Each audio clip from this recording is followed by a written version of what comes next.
Lord Russell, Yeah. you say that imperative almost that politics be kept out of this. But is there not a political question that is bound to arise in the minds of the statesmen? Are they not bound to ask, can you envisage a scheme of disarmament and the wiping out of nuclear weapons which would not deliver the free world into the hands of communists, as long as men can still fight with sticks and stones, people would say? Isn't the only answer world government? Well, I'm entirely in agreement with you. I don't think prohibiting nuclear weapons in itself is the slightest good. You could prohibit them and have a universal agreement to prohibit them, and they would still be used if ever there was a war. And I don't think there's any point whatever in mere prohibition. The only thing that is any use at all is not to have a war. And as I said, suggested at the tail end of what I was saying, we can avoid war by expedience for the moment, but ultimately we must have some international authority which is able to prevent war. That is the ultimate goal, but it'll take some time to reach that goal, I think. But I do say most emphatically that merely to prohibit nuclear weapons won't get you anywhere at all.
All right, here we are. Joining me today, and Christian, is Matt Sergiou.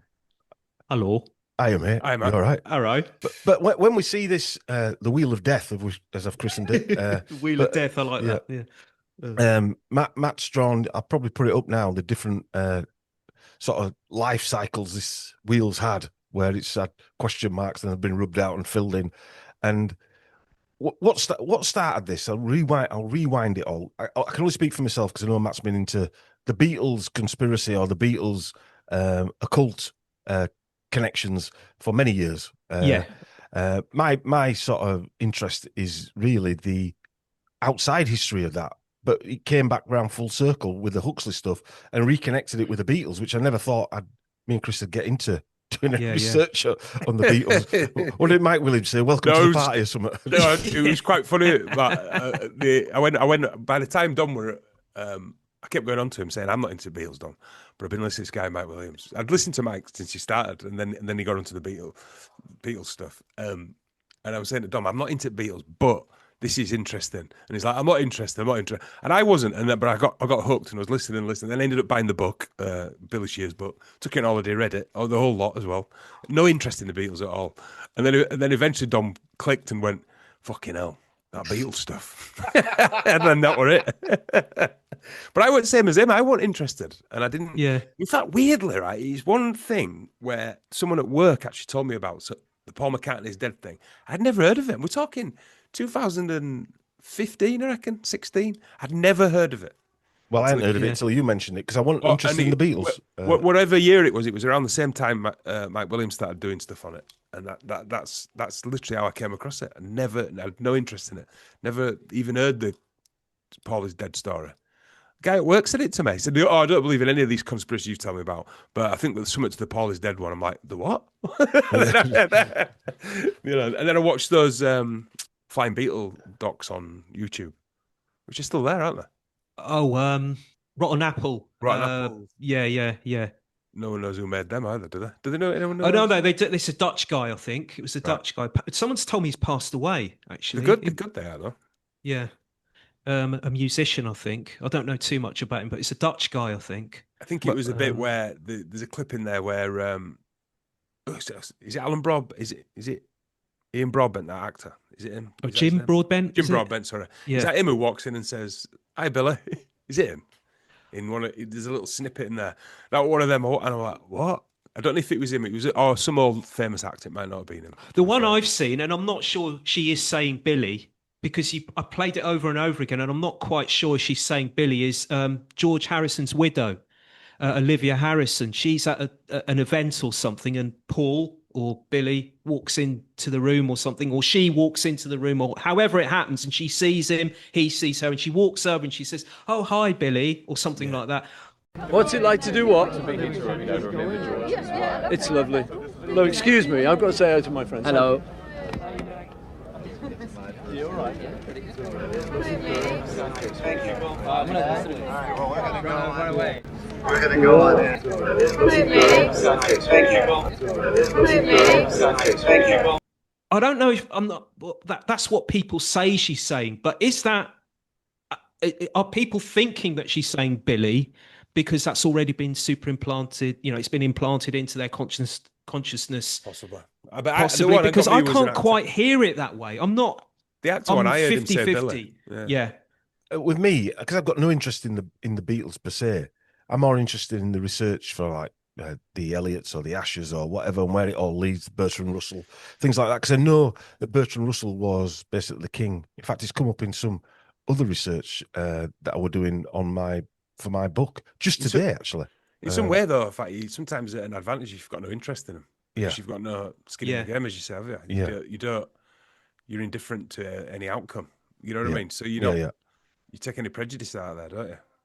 Yeah. See, Bertrand Russell is one of the names that appears on this wheel of death, if you like. He might not be written on each piece of the sketch that I've drawn out of this wheel of death, but he's there in the background. Yeah, I nearly sent this over to you today, Matt, because I'd written it in my book and I obviously forgot to send it.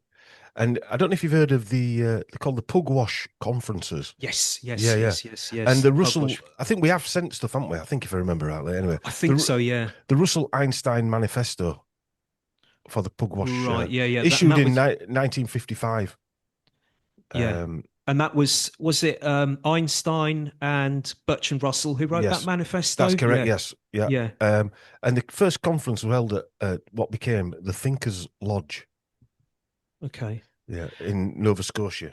Pugwash, what was it about, this Pugwash? I've never heard of this. Well, it's basically part of them saying it's linked to like the Club of Rome and stuff like that. What you're finding is in that Wheel of Death, you've got people like, it's a good name for it, Wheel of Death, because that's what they're actually discussing.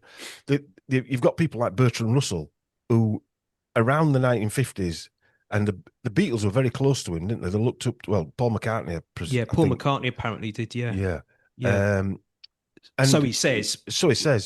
I had the luck to meet a guy called Bertrand Russell, famous philosopher, and he was just living in London, and somebody said, "Oh, he lives on that street." So I went, "Hey, Bertrand, can I come in?" So I talked to him, and he was very gracious, and he actually pointed out to me that there was this war going on called Vietnam, and so I went to the studio that evening and said to the guys, "Hey, met Bertrand, and he's really against this war." So I sort of explained to everyone the issue. Now then, after that, John became the activist. I see. But that's all I said, was I actually introduced him to the issue. You were the catalyst. The catalyst in some way, yeah. But no, he went on to become the real activist, as you say, with Yoko. They did that bed in and stuff. Bed in, yeah, which was great. It brought everyone's attention to it. And I always say, people often say to me, "Do you think music can change the world. I said, well, have you ever seen that footage of people chanting, singing, "Give peace a chance" to the Nixon White House? That changes. And Imagine, his other song, Imagine. Bertrand Russell, as we found out, was a cousin of the Ashers and many more that were surrounding. Yeah. So Russell, and he was the Duke of Tavistock, which is the Russells are the Dukes of Tavistock. That's right. Have you heard the speech that he gave, that Bertrand Russell gave at the Pugwash conference? I've made a recording of it. If possible, we can slot it in here. Yeah, we'll put it in right here. Yeah. Lord Russell,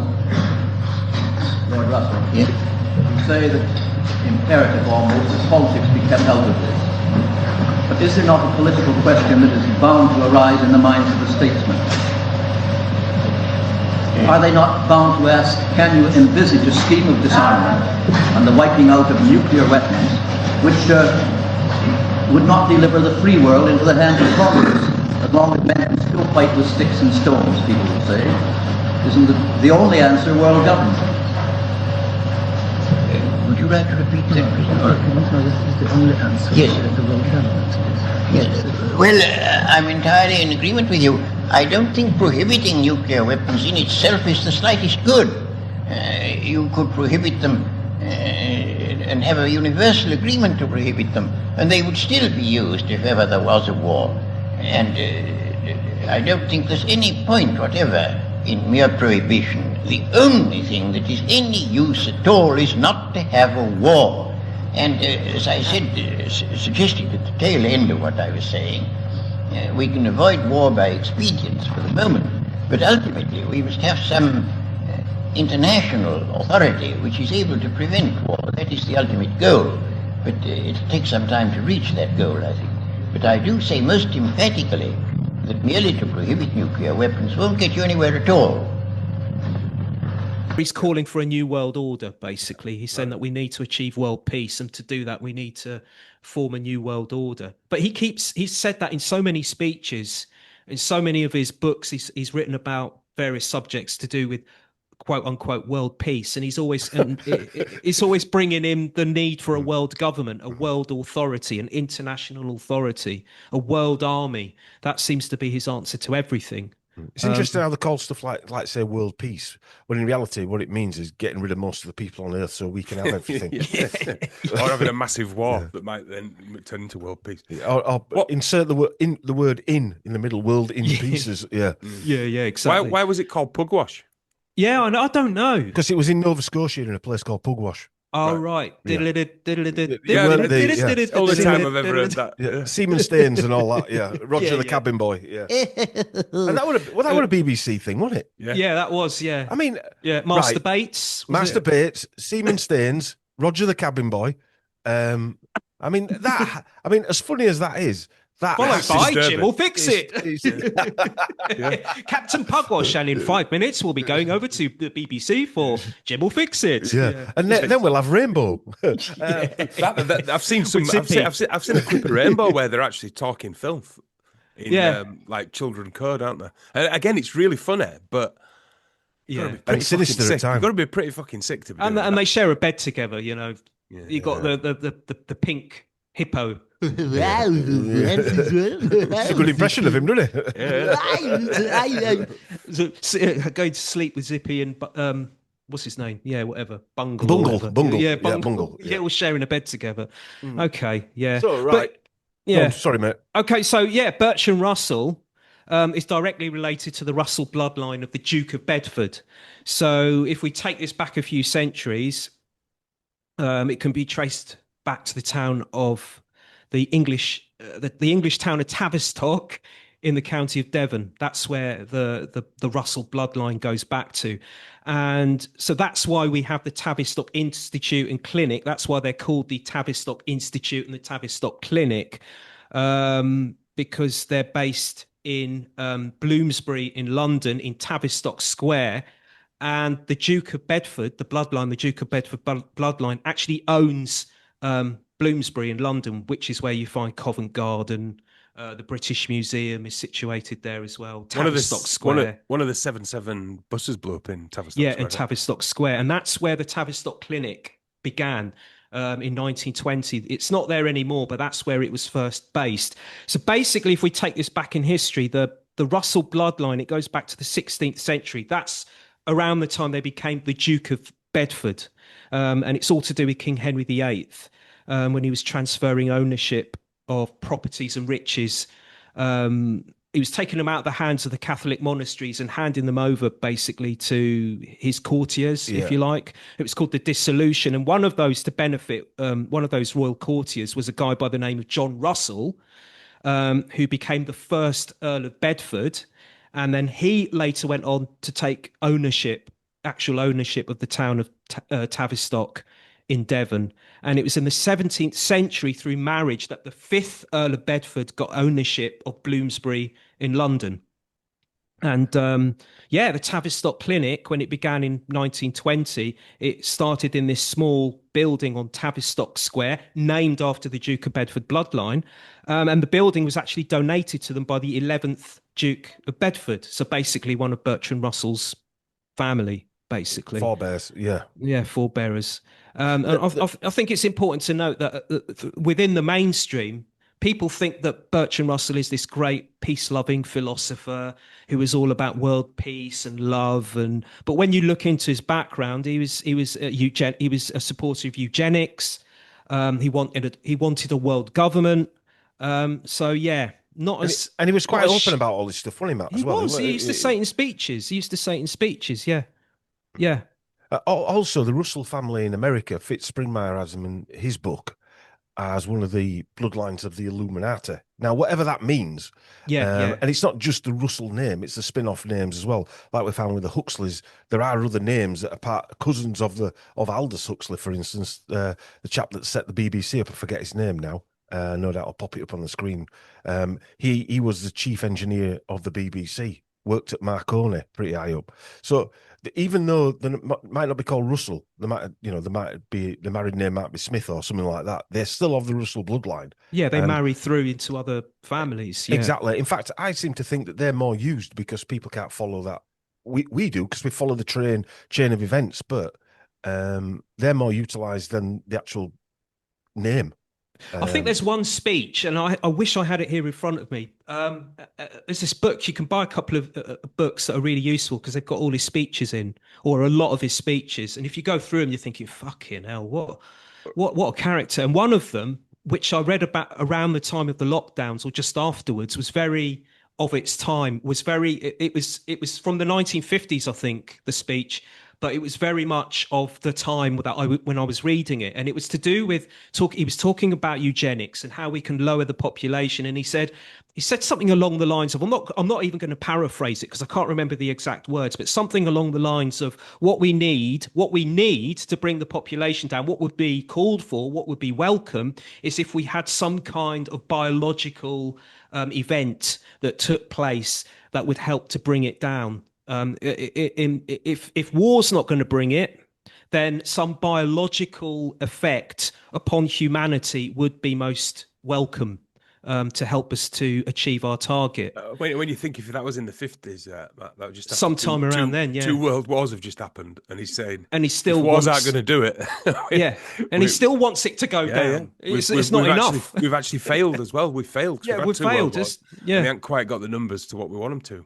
So we need a biological pretend virus so we can inject everyone with poison. Yeah. So what a great philosopher As a side he note, was. There's a lot of Tavistock streets in England, isn't there? Only just as observation, because I post quite a lot of posts out. I've seen a lot of Tavistocks, and my son's living somewhere in London, and I walk past the Tavistock street there. So they're all over the shop for some reason. That name. A lot of Russell squares as well. Yeah, it'd be interesting to know if there's any sort of like obelisks or. And think pentagrams. You know what I mean? Anything that. What I mean is, I can't see. I mean, some of them might just be named that street because it's named that street, but I don't think you name a street just out of naming a street in London anyway, just haphazardly. No, there's got to be a reason behind it. Especially if the family that owns that piece of land, i.e., Bloomsbury, they originate from Tavistock in Devon. Then, if that area in London where the Tavistock Institute or Tavistock Clinic, from which the Tavistock Institute was born from, is called Tavistock Square. That's not a coincidence, surely. You know, and also we're bringing back into 2020. We bring the Garraway connection to Tavistock, where Dolly Draper, Mr. Draper, who was used as poster boy of all things, and he was a director at Tavistock on the board of trustees. How much closer do you need to get before we realise that this operation is running from the 1920s up to the present day? And it could have been going before then, even. I'm sure it was. I'm sure it was. Because it was Hugh Crichton Miller, wasn't it? I think he was a psychiatrist who is credited with founding what became the Tavistock Clinic. And it was based on his findings during the First World War, I think it was. That's right, First World soldiers that were shell-shocked and post-traumatic stress disorder, which at the time was an unheard of thing back in those days. So I understand generals in the army and officers would see their soldiers having the shakes and not wanting to go back on the battlefield. They would see that as cowardice, when actually they were going through some kind of breakdown. It was trauma. It was basically they'd gone through a trauma. Some of them were shot, believe it or not, for cowardice. Yeah, they were. Yeah. You don't even need to be shot to get that. It can be just the continuation. Yes, of it's that the noise continual life of being in the trenches. It shatters the your horrors nervous of living. system. Well, there is one good thing though, one good bit of news, and I can't believe that everything can be a psyop. But they actually closed down the Tavistock thing with the covered it up. LGBTQ thing. Yeah. Or just moved it or whatever. But what I mean is there were enough pressure for them to actually close it, because they said they were targeting autistic kids to get sex change, weren't they? Yeah. But even that was done quite quietly, wasn't it? It weren't they're happy to shout about people getting transgendered, but they didn't actually it weren't shouted about that much when they actually stopped the Tavistock Clinic. But a lot of these people, a lot of these psychologists like Aubrey Lewis or Sir Aubrey Lewis and people like that were following the mantra of the German guy Ernst Rudin, who was a Nazi eugenicist that were working in the Maudsley Hospital. I mean, just the stuff that we found out about the sleep room that you got, the book that you found. William Sargent. That would link to all the American MK Ultra. And this carries on, doesn't it? I would.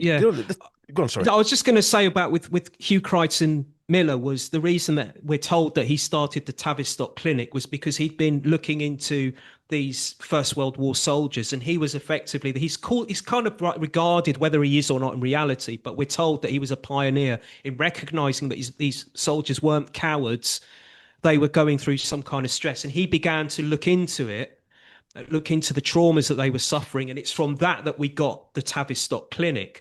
But I've got a quote here from the Tavistock Institute, and this was on their website a few years ago, and I don't know if it's there anymore. I just want to kind of illustrate how it's gone from being a clinic, which is meant to basically what the clinic was about. What we're told is they used the experience they found in treating traumatized soldiers.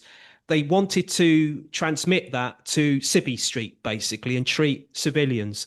So with that in mind, it's gone from, we're told, it started as something that was meant to be caring for the psychologically dispossessed, the mentally ill, and it's morphed into something that's like an octopus that's taken over, or is trying to take over, all our lives and all of society. This is what was on the Tavistock Institute's website. Whether it's still there anymore. In our earliest history, a group of medical professionals who called themselves the Tavistock Group worked with the British Army to help soldiers who had been prisoners during World War II return to civilian life, and equally importantly, to help their families and communities adjust to having them back.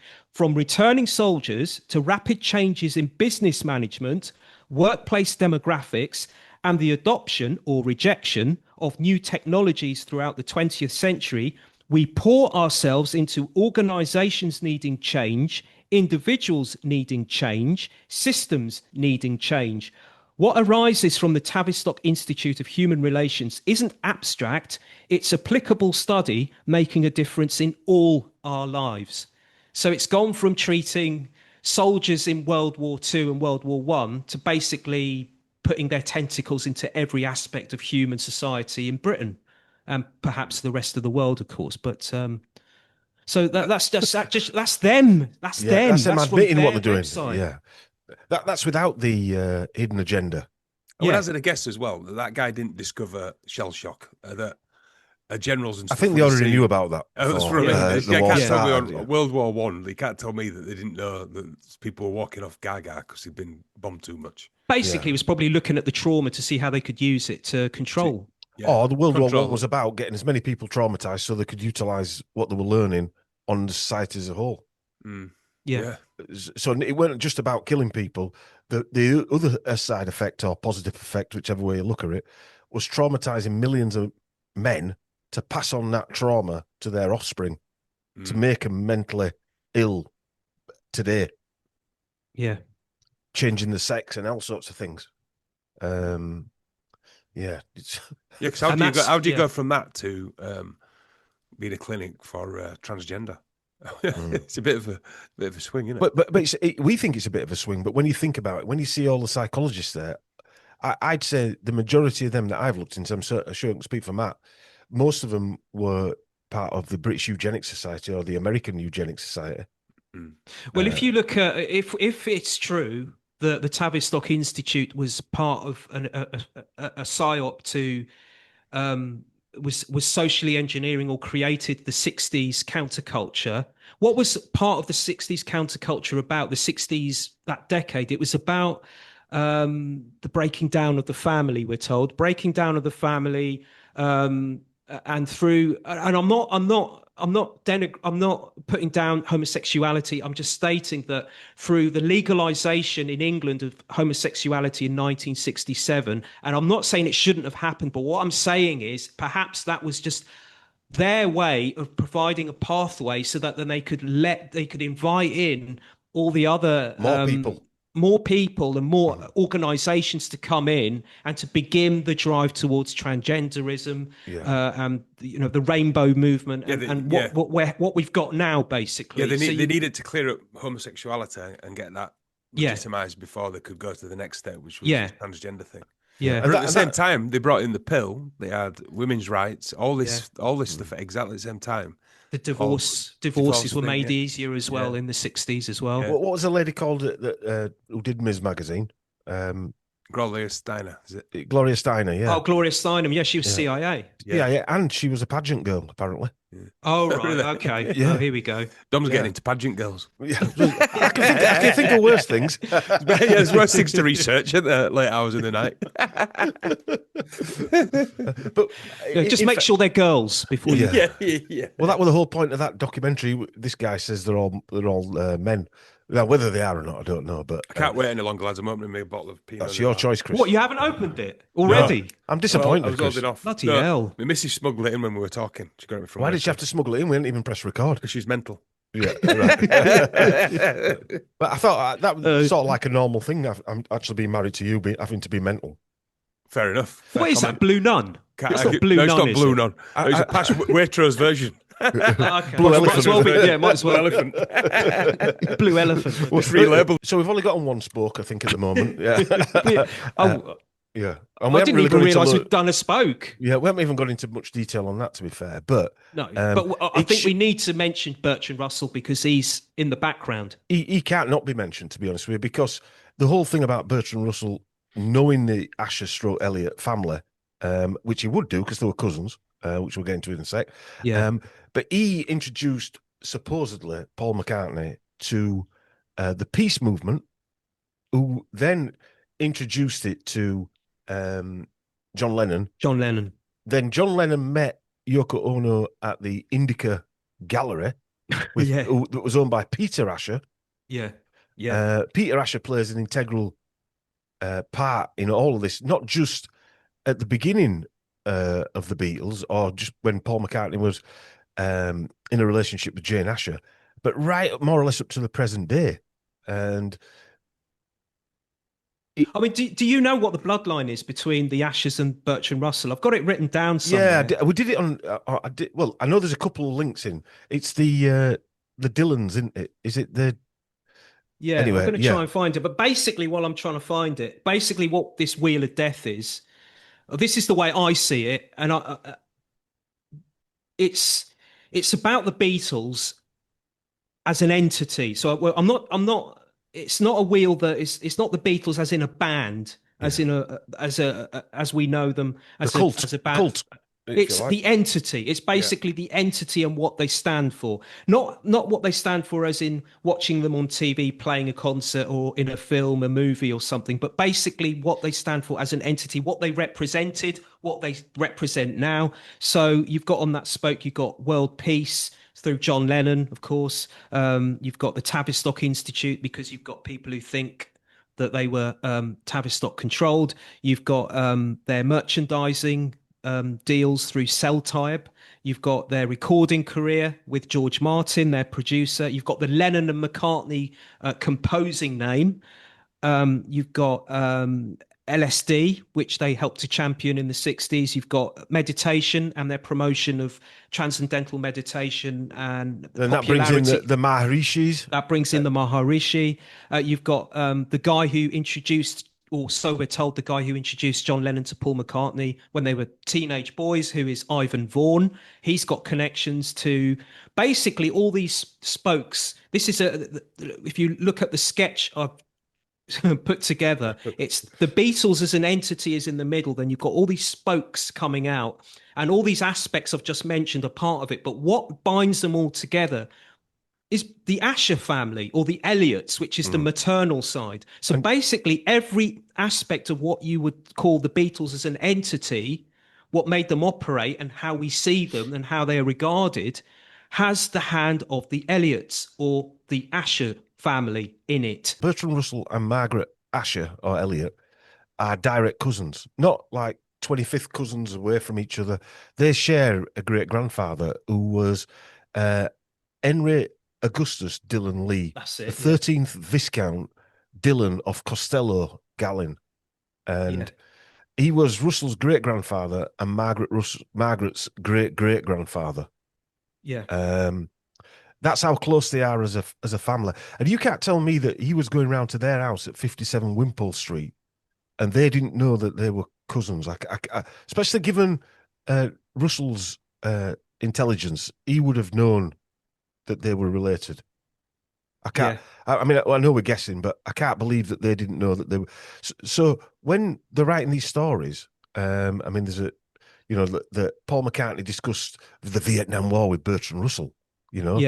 Nowhere in these articles does it say that they were direct cousins. It's taken two idiots like me and you to dig around and find out this information. Yeah. So the question then arises: why? Why wouldn't that be a story? That would be a story, wouldn't it? Bertrand Russell, cousin of Margaret Asher, tells Paul McCartney, blah, blah, blah, who's going out with his niece, such and such, or whatever it might be, Jane Asher. That would be I'm sure that would be a story, surely. But again, in fact, that's another veil that's lifting, isn't it? Because they've got away with it for so long, and now people are looking at the bloodlines, which never happened before. Up until what? I don't know. When did people start looking at bloodlines? 10, 20 years ago? Fritz Springmeier. Let's start with him, but it's not that old, is it? It's not Dave that, McGowan did a bit of it. Yeah, it's a new phenomenon, and that's why, like you guys have said, that they keep coming out with it now in popular press, don't they? Because like that one you pointed out, that Imitation Game one. What's his name? That actor, and he was actually related to the guy he played in the Imitation Game. It was the. Benedict Cumberbatch. Why would they not use that to promote the film? I know. Yeah. Why wouldn't they use Tom Hanks to promote Disney that he were a cousin of his? Exactly. So you get the feeling this has always happened, and now people are pointing it out, like yourselves, that now they've got no choice but to address it and say, "Oh, I'm related to this guy or whatever." But you would have used that in all the blurb. Can you believe Benedict Cumberbatch is playing one of his relatives in? It's a great promotion piece. Yeah. You would have thought. Yeah. But I mean, the reason, because maybe John Lennon is straying off it a little bit if we mention the peace thing. But basically, we've attached this, haven't we, to the spoke? I don't think we are, Matt, and I'll tell you why. Because the peace thing, he was laid up in Amsterdam and in Canada. It was Canada and Amsterdam. Yeah. 1969. The bed-ins for peace. Montreal. Yeah. Montreal. Yeah. But that was right next door to Montreal University, where Cameron was doing his MK Ultra research right at the same time. Yeah. So they were having a sleep-in right next door to... But they were. Yeah. Right next door to Ewan Cameron's... it is anyway. We're the same place, because I even had like you do, I had a look on the map of how close it was, and it was so right did on, I, yeah. right on the fucking weird bastards that were right on the edge of the sort of complex of Montreal University. If I've got the right university there, but it was whichever. I'm sure it. We'll have to look it up now, but yeah. But I mean, if we think of John Lennon that as an entity, if you like, he's. A lot of people will, when they think of John Lennon, will think, "Oh, peacenik.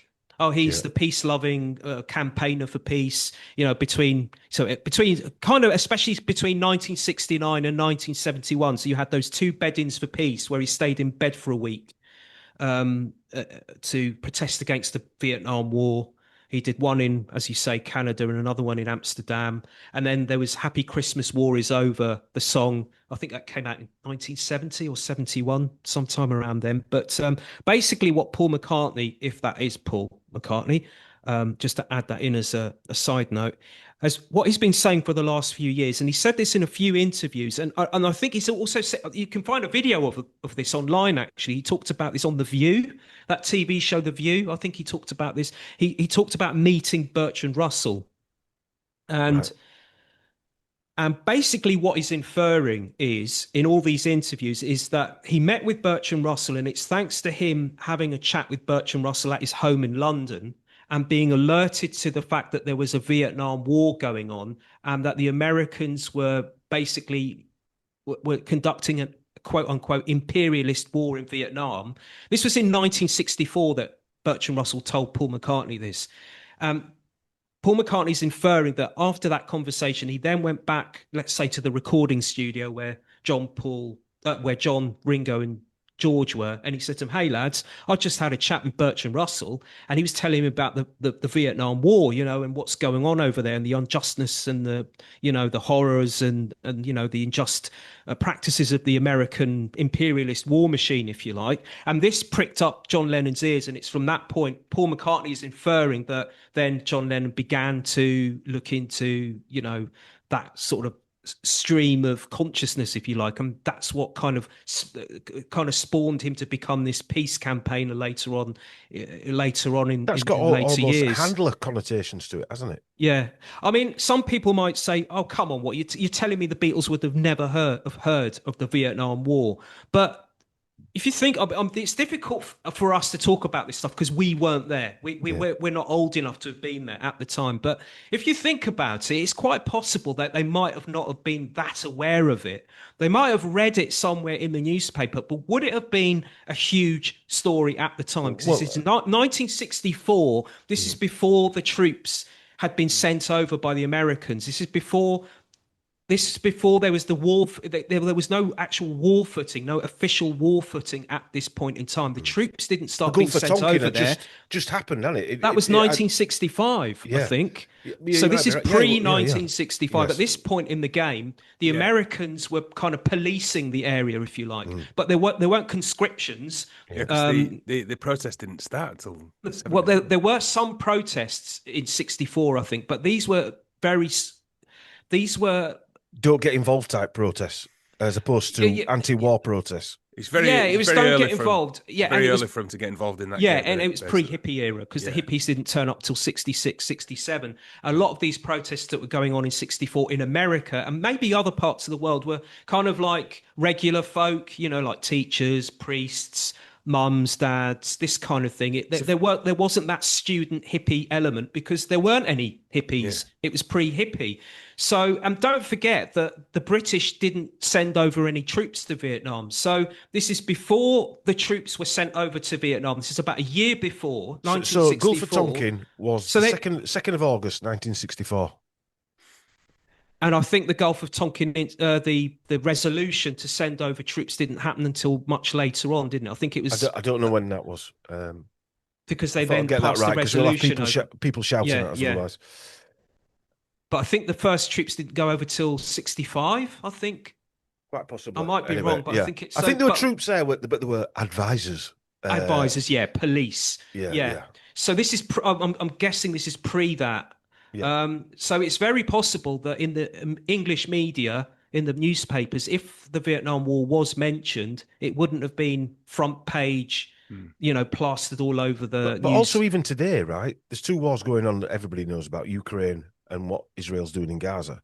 But there are probably 30 or 40 other wars that are being funded by the British, American military that we don't know about. that we don't even know about today. And how much media coverage have we got access to in comparison to what they had access to in the 60s? The thing with Bertrand Russell is apparently how this meeting between Paul McCartney and Bertrand Russell happened was what in one or two of the interviews that Paul or whoever it is has said happened was, I always feel I have to say that because somebody on YouTube is going to say, it's not Paul McCartney, right? You bloody...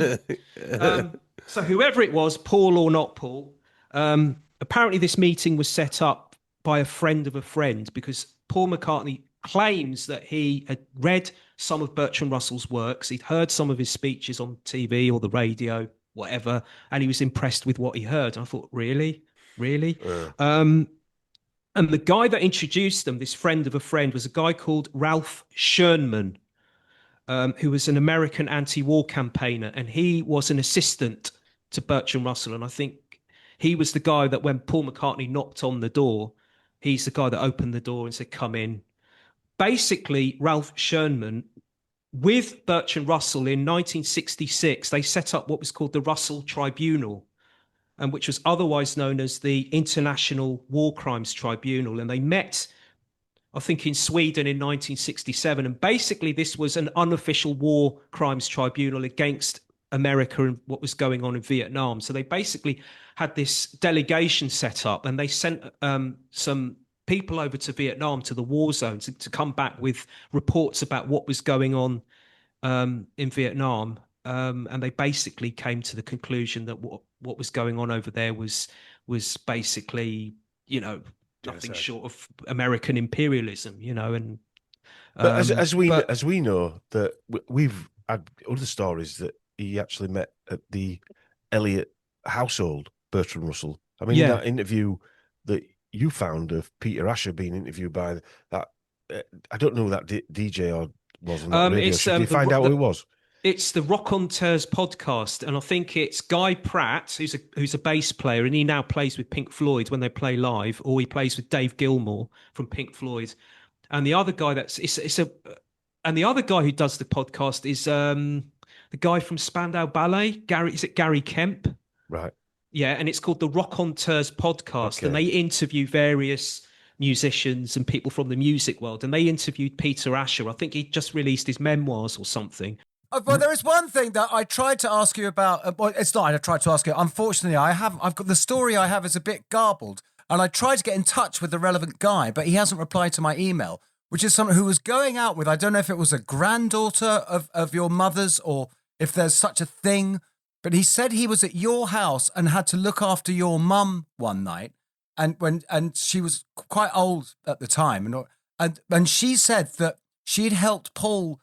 Paul wanted to learn string arranging, and she'd helped him write string, and she had somewhere a handwritten sort of string chart for yesterday. Oh. Which apparently she got out and showed to him, and then it went Who is this into this person? wall of papers. It's called Andy Drudy. No idea. Sorry. Okay. No, I don't know that name. I can't imagine he'd be a bit, yeah. But do you think, did your mother ever give any help to Paul? Yeah, but, yes. But just the idea of your mum helping yes, him to write string arrangements is the key. She helped him with what between her and George Martin, I suppose, at separate occasions. I mean, not together, but yeah, Paul was interested in orchestral music and orchestral instruments and what was what. I mean, and she did teach him some of that stuff, no question. That's brilliant. And that's fantastic. Isn't that what a lovely thing? Yes. So I don't know exactly having not been in either of those tutorials, what was George Martin and what was my mum, but I know she contributed, yes. So is this just by coincidence that she taught George Martin? Yes. Where did she teach George?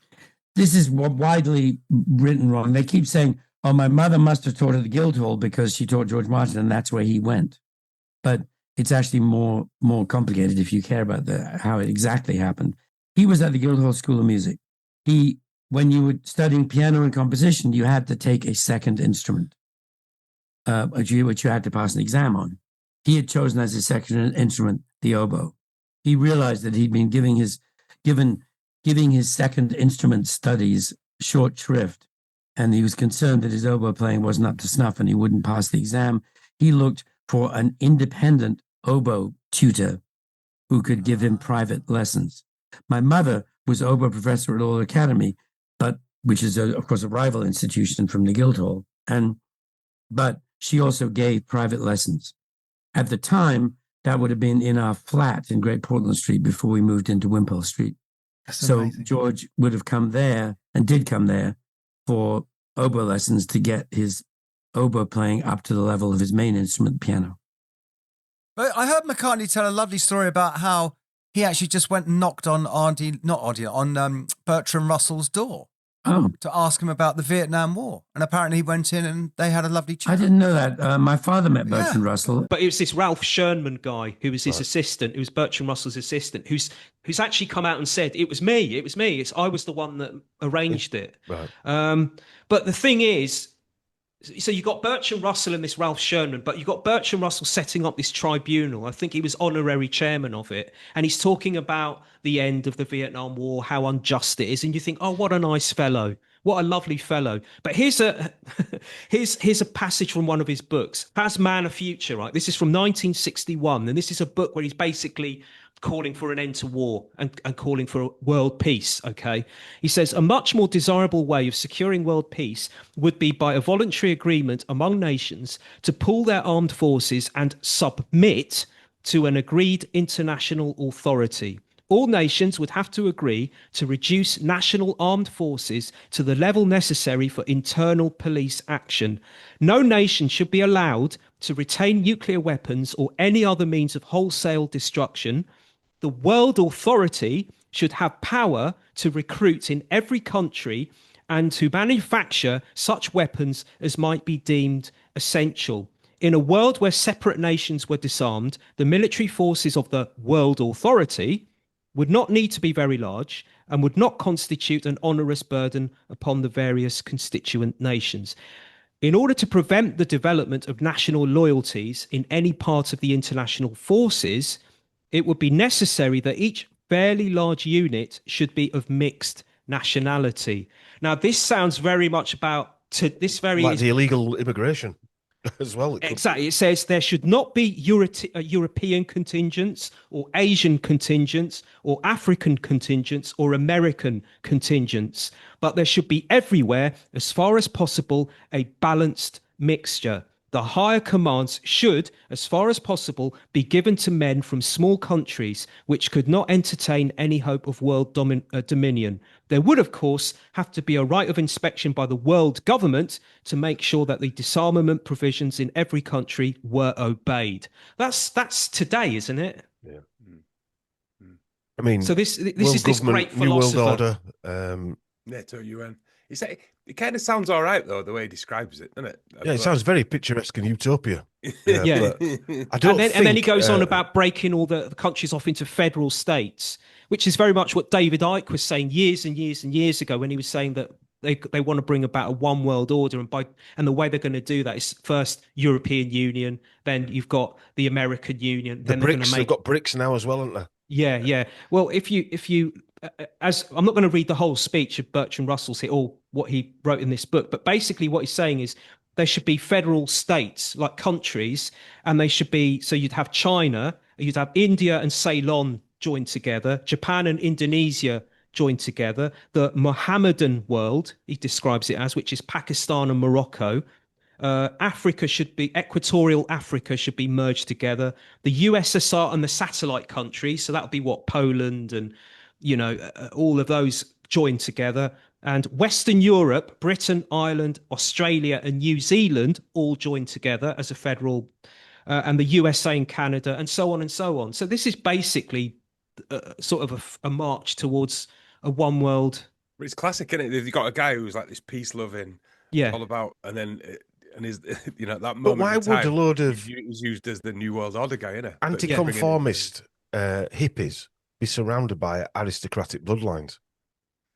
People that are fighting the system don't generally sort of it's weird, magnetized towards royalty or the Duke of Bedford, the Duke of Bedford bloodline. Also, like Tara Brown, who will come on to, all of these bloodlines seem to resonate towards. I mean, Oasis did the same thing, didn't they? Oasis were in number 10. They were meant to be this hard-edged Cool Britannia, band, Cool Britannia nonsense. So it's still happening up to present day. But another thing that Bertrand Russell was, and I've talked about this in one or two of my own videos, and it is essential to understanding the 60s counterculture and how Bertrand Russell fits into it, is he was the founder member of the CND, the Campaign for Nuclear Disarmament, I think, which began in 1958. And I've talked about this.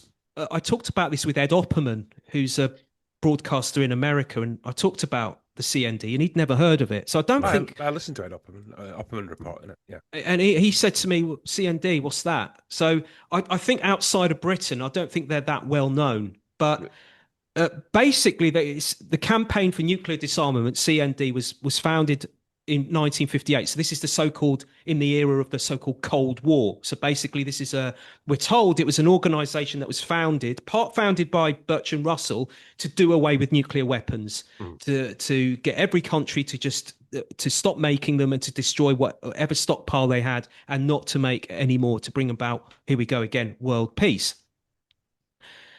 And at the time, in one way that Americans would know of the CND is by the logo, because it's taken on a life of its own. The CND logo is now what you would call the peace symbol. So certainly in the 60s, you would have seen hippies. There's footage of photographs of hippies in America going to anti-Vietnam War protests, holding them up. They come up with that broken upside-down cross. Did they come up with that, the CND then?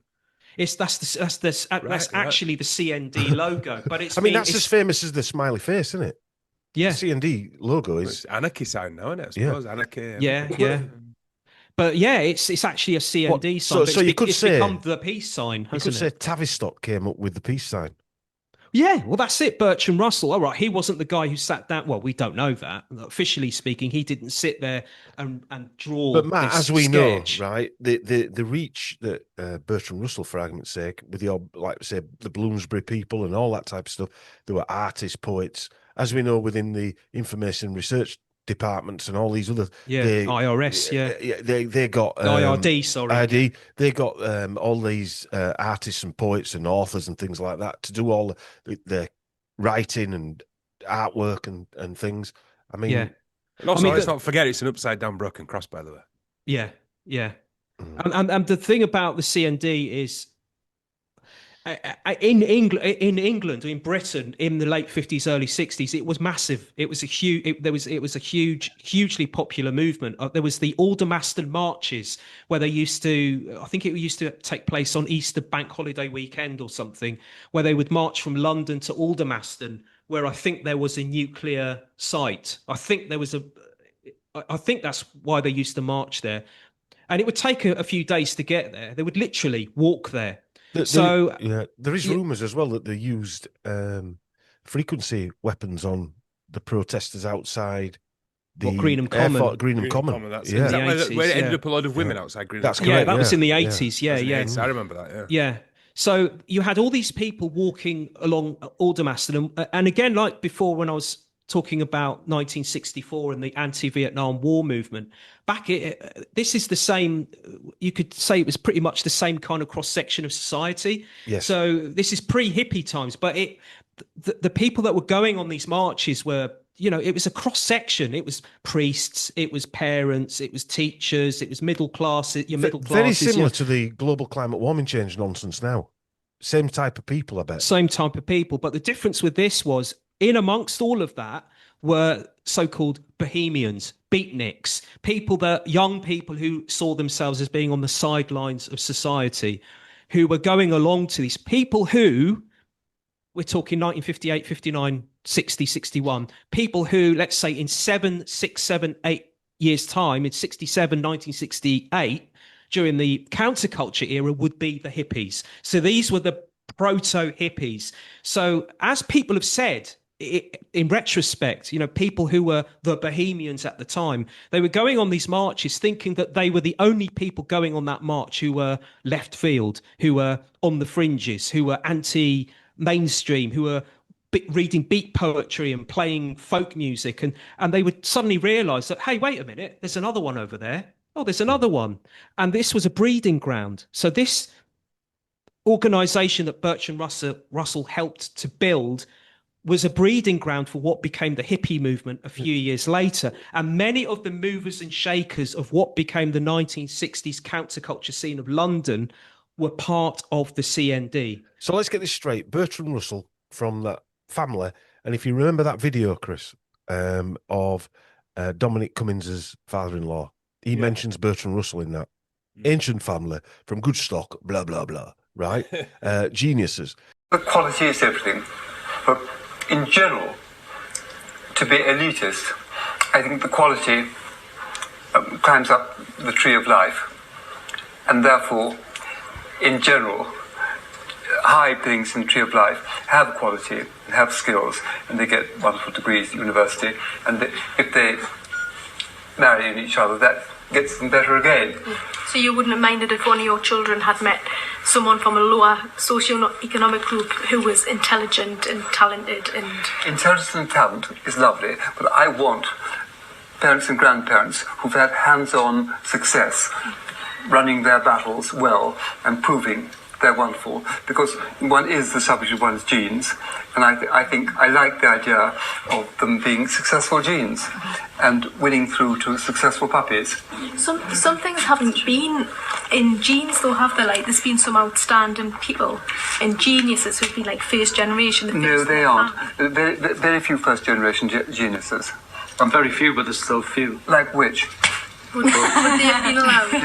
That's what I mean, of course there are. You're saying very few. Normally, you think of Bertrand Russell, for instance. Okay, ancient family, Dukes of Bedford, Wittgenstein, ancient family. So we've got Bertrand Russell. How many things has he actually set up now that we've just spoke about? Set up Tavistock, right? The anti-Vietnam War movement. Anti-Vietnam War movement. CND. Right. The birth of the hippie movement. The birth of the hippie movement. I mean, the peace sign. We're talking of a wheel within a wheel here, aren't we? How does one guy get that much clout? Well, it sounds like Elon Musk of the... yeah, obviously. Same thing, really, isn't it? You know, he's been given all these little things to do all the way through, and he's selling it all through peace, and that he's a peace and a nice guy, and he wants to get rid of all the weapons. I mean, if I have to say, if I'd have been around and not over the fence, I would have been definitely following the beat movement. I'd have been right into it. Jazz, coffee. Yeah, man. Yeah. Man. Nice clothes, hats. I'd have been right on there. I'm sorry, it did look very appealing. I would have thought the beat movement, the beatnik movement. A lot of the beat movement novels are shite. You know, On the Road and all. Jack Kerouac. They were pushed on you though, weren't they? I know. It was, I was so fucking programmed as well. I'd fall for all of them. Did you like them though? Did you read them and like them? No. But you just said that you thought they were shit. Did you feel inadequate because you didn't understand them? You needed to like them, didn't you? Because if you didn't like them, did you sort of secretly feel, I'm a bit thick as shit because I don't understand it? Well, to be honest, I did like one of William Gibson's one, which was where he was a drug addict. I'm saying I liked it. It was quite dark, but then I remember reading. I tried to read Naked Lunch, and I was like, this is fucking...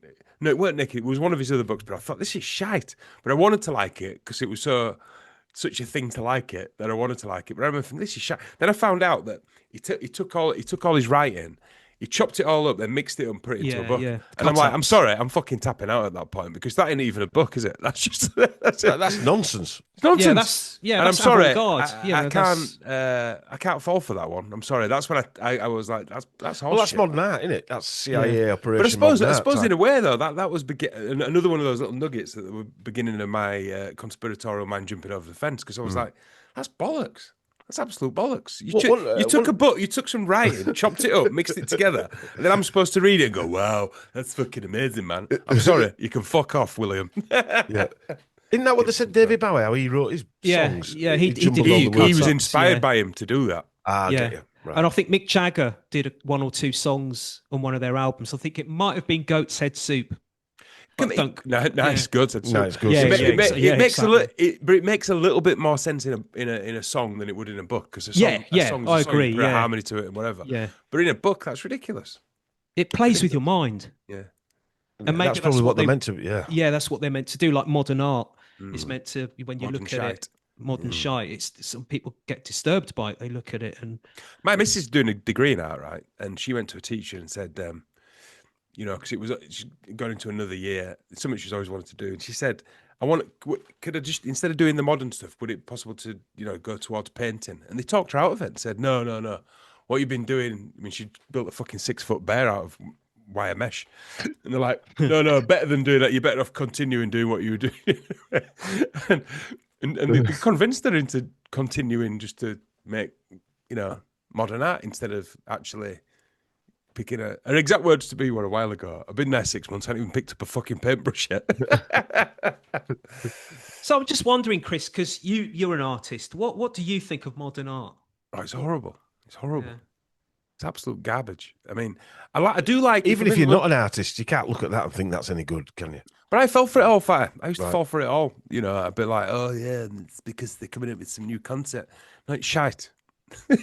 No, but you're not thinking like they're thinking, no, because it's shite, Yeah. It's one of them things you can go, if you go to a modern art thing and you appreciate it, you can walk away feeling good about yourself because you kind of might understand. I'll tell you a good example of that. Who's that guy? And I don't know his name because I don't know that much about art, if I'm honest with you.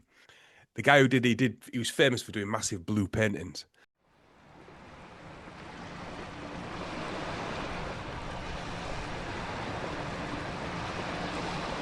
A vast, seemingly endless expanse of blue. Without horizon, sea dissolves into sky. The breathless moment before a dive into the unknown. Pure, vibrant, bold, clear. An invitation to be immersed into the infinite void of international Klein blue.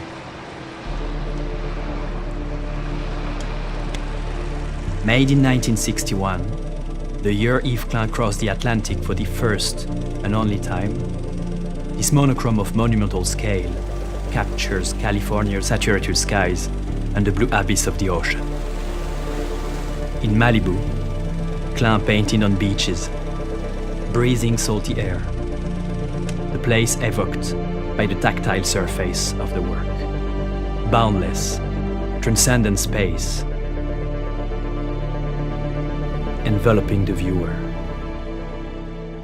And he worked, but it were his own kind of blue though. Fact, he'd mixed this certain kind of blue, so that's what made him amazing.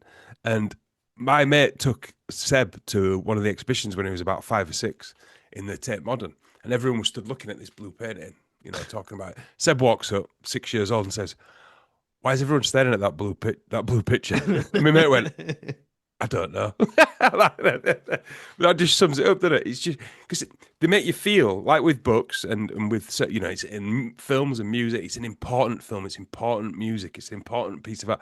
No, it's not. It's a slice of fucking entertainment, and someone's telling you it's important. What it Yves Klein?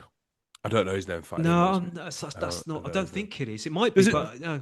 There's that other guy. Is it Roshko who did the red ones and there's numerous ones, isn't there? And it's just when you look at some old sculptures and stuff, and outside the train, I've mentioned this before, and outside the Cambridge train station, like if they're going to unveil a sculpture, Matt, and just pull the rug off it, there's one outside Cambridge train station that looks like it's got a rug over it, and it's got rope round it. So, you go, oh, is that going to be a sculpture? No, that is the sculpture. Oh wow, you've blown my mind. Oh right, okay. Oh, how different. Because I remember that blue thing. Because Channel 4, in its early days, in the early 80s, I think it was a Friday night, they had a blue screen, and that was him. Right. And they just showed the blue screen for about half an hour or an hour or something. I can't remember. And if you didn't appreciate it, you're an idiot. Yeah. Yeah. You've got to appreciate it. That comes back to that when he's saying that, it reminds me of that music that Adorno did. That's just so It just hurts your head to listen to it. The tonals, awful stuff. I mean, you've got to experiment with things, haven't you? But it's just that critique. Yeah, don't tell me it's finished and it's good. But experiment is fine. It's just that it's the experiment. I haven't got a problem with the experimentation, but what I've got a problem is when the CIA and the intelligence services are pushing it. Yeah, as some part of an agenda. Matt, I like jazz, right? And I don't like it to show off. I do like it. I genuinely like it. I was listening to something today. I don't do it to go. Oh. But what's something interesting about, for instance, music as well. I used to be like, really like, oh, I like this. You're quite, snobby about it. Yeah, pretentious about it. But even with jazz now, you'll say to someone, "Oh, music." And don't get me wrong, I don't have loads of knowledge about jazz. I know what I like and what I don't like. But you say to someone and go, "Have you ever heard of this guy?" And if you haven't heard of him, they go, "Oh, what do you mean?" It's like, no, fuck off. I'm not in that game. I'm just, or what? You haven't heard of him? Yeah. I also like comics, right? Comic book guys are the worst ones because you get the comic book geek sniff. I haven't got a girlfriend. Well, you haven't got Batwoman 234. But we're all guilty of it at some point. We've all done it, and especially when you're younger, that's when they grab you when you're passionate and you're obsessed and you're open to being obsessed about something. And I come from the DJ world. So I grew up as that's ultimate snobbery. Thing, going in a record shop and talking to another DJ and have you got this tune? And the other DJ pretends that they've heard of it and go, oh yeah. You're stressed that you haven't got that comic or that record that they've got or heard about. You get to an age and you're just like, I couldn't give a fuck. Yeah. But then I suppose there's a lot of that in the conspiracy world, Yeah, there is. You get people saying, "Have you looked into this?" No, I haven't looked at that. Well, you don't understand the book. Yeah, geek sniff. I call it. They go. Like James O'Brien sniff. Anyway, moving on, right? Well, we could. I was going to say because Bertrand Russell does move into the modern art and avant-garde he does, and that's what I'm well. going to say. Yeah, of course he does, because it is part of the Congress for Cultural Freedom, the CCF. Yeah. Can you explain? All right, I'll try. Cultural freedom, or a bit of it. Congress of Cultural Freedom. Yeah. Right. Basically, this was a covert operation during the 50s and 60s. It was blown out of the water in 67. It was blown. It came out into public knowledge in 1967 in an article or a series of articles, and they now claim that it doesn't exist anymore. But hey ho, whether it still exists or not, who really knows? But we're told that it blew out the water in 67, became public, and that was it. That was the end of it. But basically, it was a covertly funded CIA project with help from various other intelligence agencies and military around Europe, and with particular emphasis on Great Britain. And basically, it was a collective of musicians, artists, writers, so-called intellectuals, including Bertrand Russell, philosophers, and political figures. And basically, they were brought together by the intelligence services. It was a CIA operation to promote what we'd call modern art and the avant-garde, to promote it to the public, to make it popular to the mainstream public. Now, the official reason that's been given as to why they did this is because this was going on during the so-called Cold War. So basically, the official version of accounts is, here's America. It's trying to prove to the world that it's open to new forms of art, whereas the Soviet Union is very much the opposite. It's there to stifle people's opinion, stifle their the way they want to express themselves in whatever way, shape, or form they want to do that. So, but America is saying here, this is a cultural propaganda war. Basically, America is saying, we're better than the Soviet Union. Look, we're open to, we're open to. But on a deeper level, it changed what our perception of art is. Even in our country, if you didn't like the modern art movement, you were an idiot. because Yes. you don't understand. Yeah, You're not Jackson intellectual Pollock. enough. Yeah. Jackson Pollock was the most Jackson famous Pollock one. was CIA funded. Whether Was that because they got caught though, Matt, that they came out with this spiel? That it they was got against, caught? Yeah, they got caught. I think. Yeah, like like with 1967. Yeah, like with the Planned Parenthood thing, they got caught. Yeah. So therefore, they had to admit it. Yeah, Jackson Pollock's the most famous one, right? Yeah. He's Well, the most famous apparently, one. is it the I'm looking at my notes here. The National Endowment for Democracy, which was founded under the National Security Directive 77, with President Reagan. Yeah. That I think took over from the Cultural Freedom. Right. So going back to whether it still exists, it certainly changed direction Yeah, in it changed 1983. direction, Yeah, or was rebranded, whatever we want to call it. Yeah. What was that lady called? Frances Stoner. Francis Stoner Saunders, who wrote yeah. a book, was it 2015 or sometime, Yeah, or was it before then, actually? Going into real 2000 deep detail on... Who Paid the Piper is the book. That's correct, yes. Yeah, it's a good book as well. Anybody out there to read Yeah, Who Paid the and Piper. there's a video lecture. If you Yeah. go find it, I can't remember what, it's not on YouTube, but there's a lecture that she gives back in the 2000s, I think it was, where she talks about the book. It's brilliant. Just go and have a look at that. And she names she'll give names you and the everything, summary. doesn't she? She names names. She's gone through all the files. She's had freedom of access, freedom of information, all of that. Yeah. One that might get you, Matt. Sorry, just to interrupt. Famous artist in England called Jenny Savile. Right. Oh, right. And I had a very, name. very brief look at her background. It was very scarce. There was no information whatsoever. And she's one of Britain's most probably famous living artists, I reckon. Very good, actually. Yeah, Jenny Savile.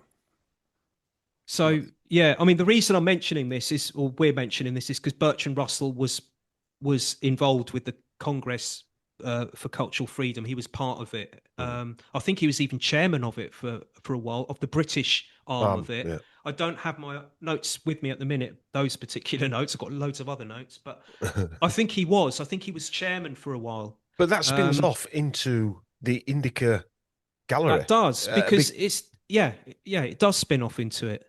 Yeah, because the avant-garde, just to give you one example, you've got, or a couple of examples, you've got John Cage, right, who's an avant-garde, quote-unquote, musician, and he's regarded as the godfather of the avant-garde music scene. And basically one of the presentations that he gave back in 1952, it was a piece called 433. I don't know if you've heard of this. So basically, what he does, I think it was premiered at an open-air festival or an open-air music event or something in 1952. And basically, there was a grand piano on a stage. And this guy walks on, a musician walks on, dressed in the penguin suit, you know, the bow tie and all of that, sits down, lifts up the piano lid, and then sits there for 4 minutes and 33 seconds and doesn't play a note. Then puts the piano lid back down again, gets up and walks off. And afterwards, everyone's in the audience is thinking, what the friggin' hell was that? And John Cage is reported to have said, well, you missed the point if you don't get what that was about. The music was all around you. Don't you get it? You're in the open air. The birds tweeting in the sky. A man flicking his lighter to light his cigarette. Somebody scrunching a sweet wrapper. That's the music that you hear around you.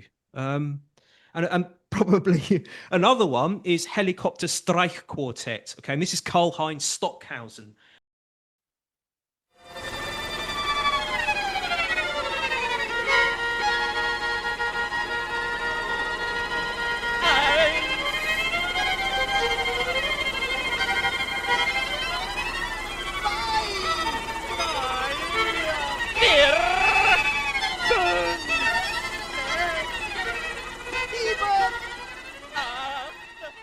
Who again is another of the godfathers of the avant-garde music movement, and this is Helicopter String Quartet.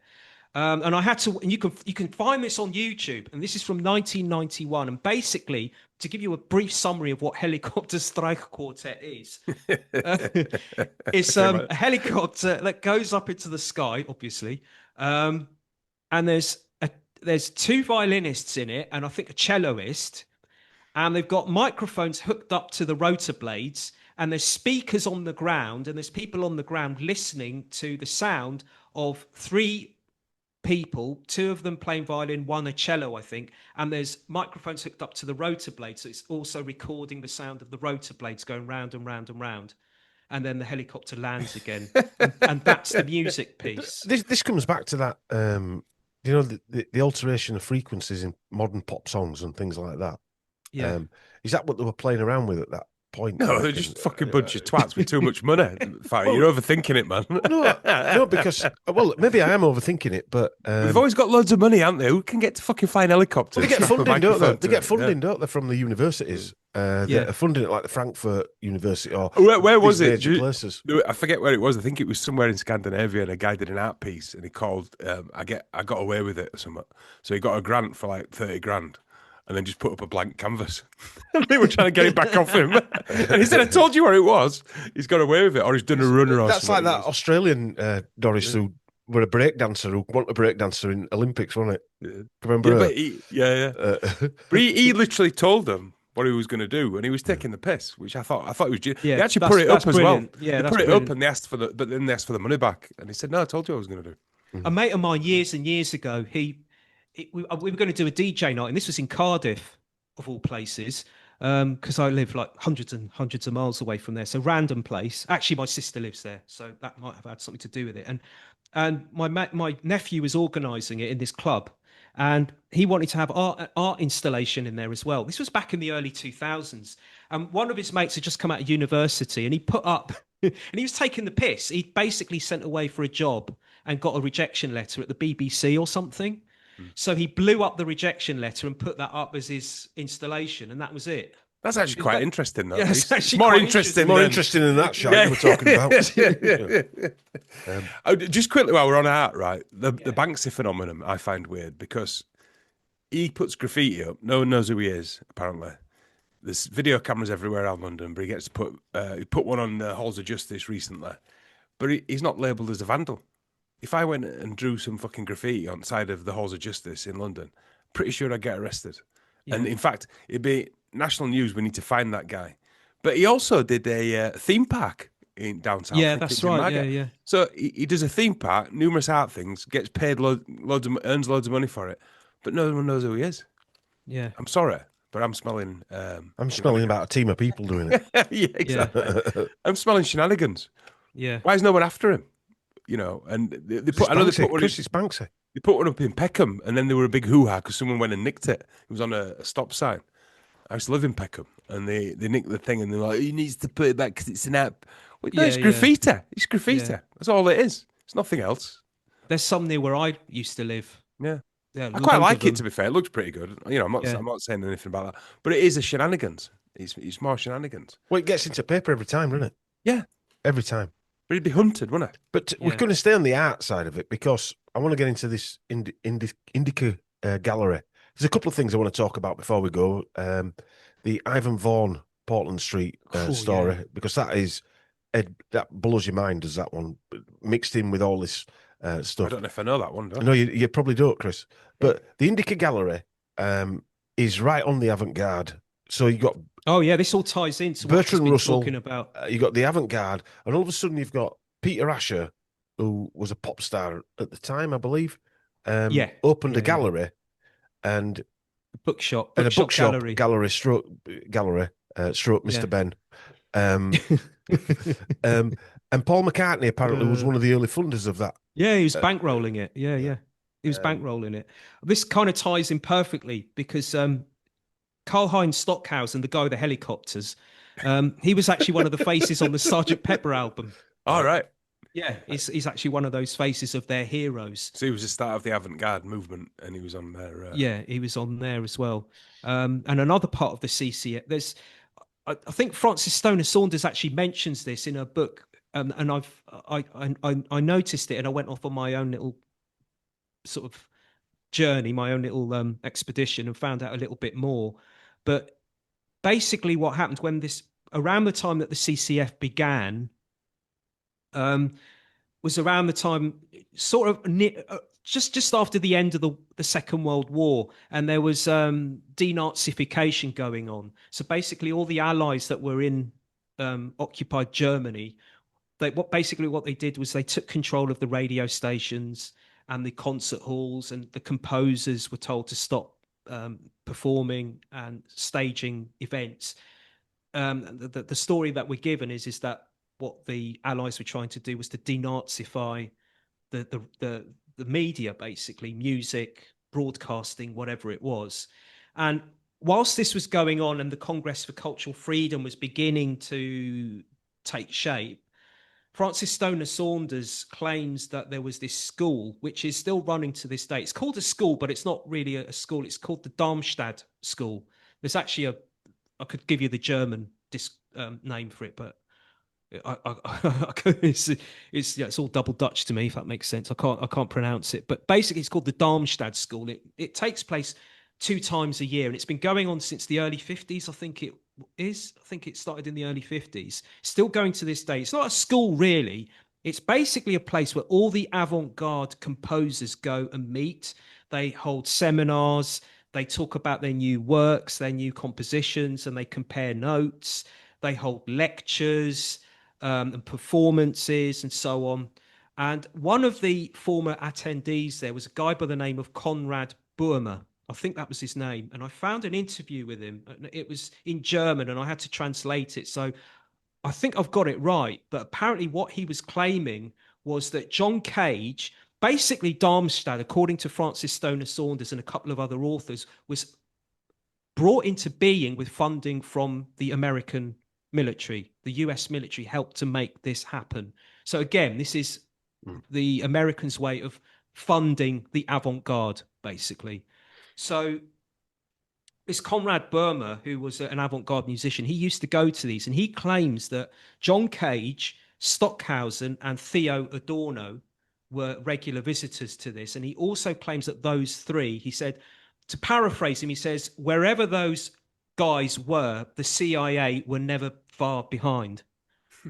So basically, he was claiming that Theo Adorno was there under the auspices of the CIA to push forward this avant-gardism. Because there would be, wouldn't there? Because if you want to be on the west or the east, most of these guys want to be on the west, so they'd have to do as they're told.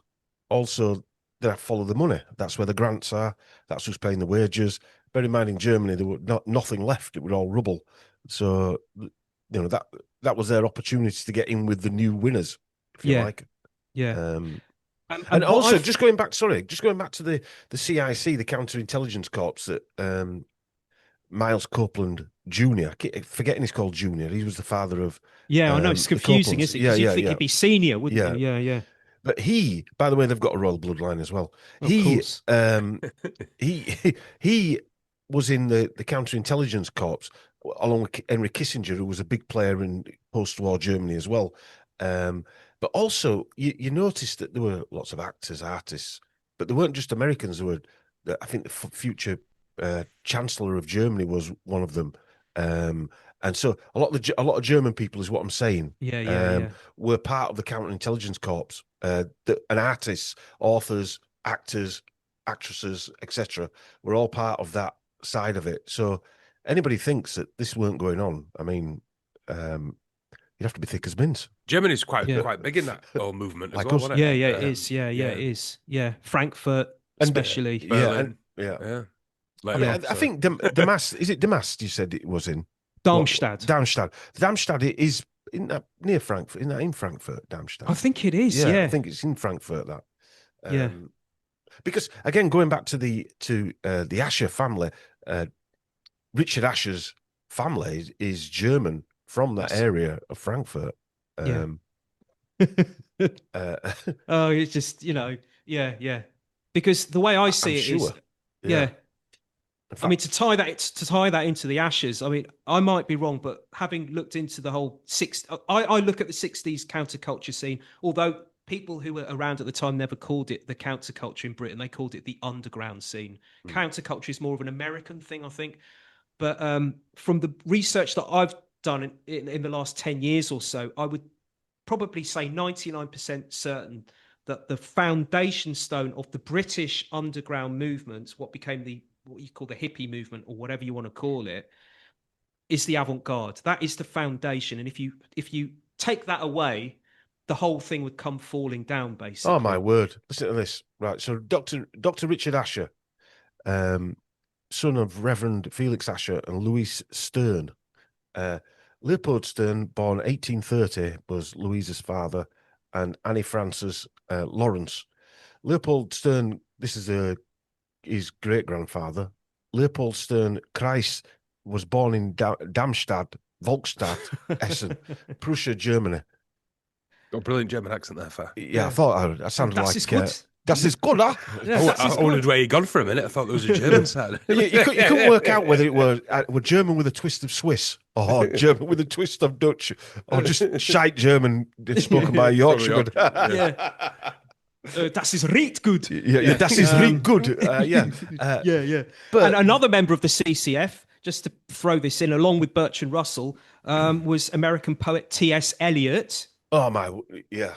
Okay, I remember now. I remember. Yeah. Who was friends with Bertrand Russell? Apparently, Bertrand Russell, when he was a visiting professor at Harvard, he taught T.S. Eliot. Who is a cousin of?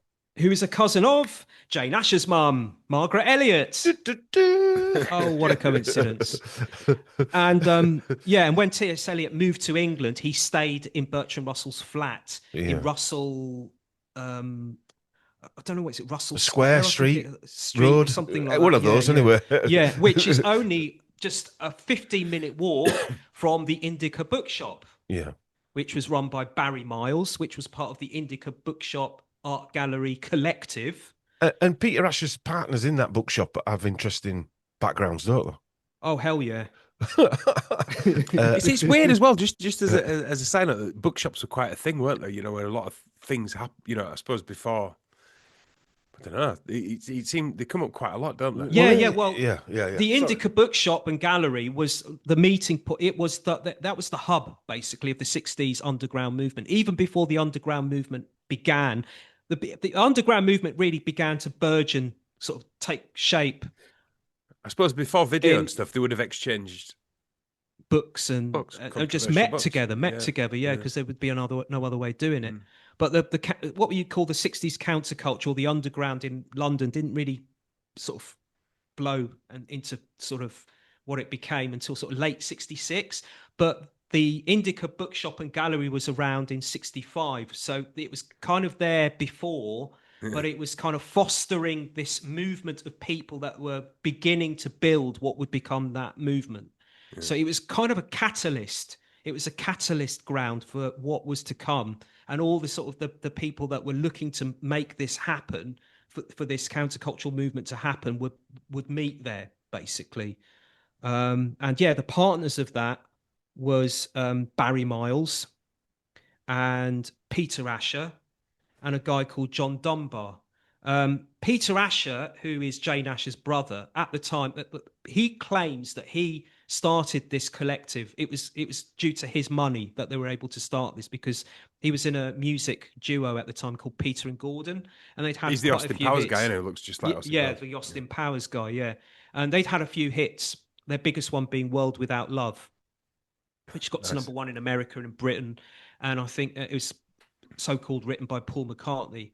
And it's claimed that the royalties that he was getting from his hits, especially that particular one, because it was huge in America, that he used that money to start the Indica Bookshop and Gallery, which began in the same...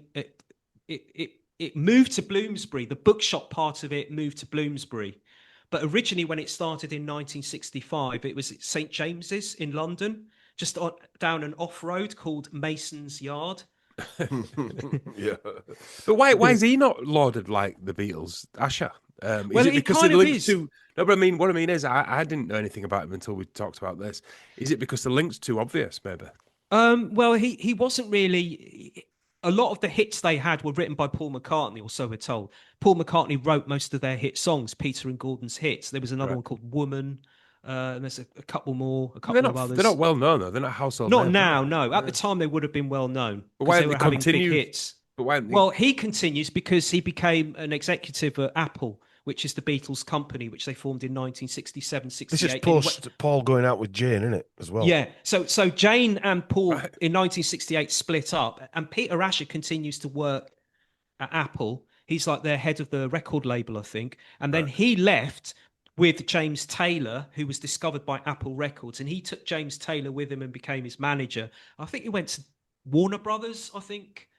But he became a record executive. He became a music executive. But the other guy that was in the partnership, aside from Barry Miles, was John Dunbar. Very interesting. John Dunbar. At the time, he was married to Marianne Faithfull when they started the Indica Collective, if you like. Right. He was married, Marianne Faithfull later left him for Mick Jagger. But if you look at John Dunbar... Not very faithful, then. No, not very faithful. If you look at his background, his dad, Robert, had worked for the British government's Foreign Office during the Second World War. He was the deputy head of the Inter-Allied Information Office in Mexico and the Caribbean, and was also head of press, public and cultural relations at the British Embassy in Moscow. Stroke propaganda.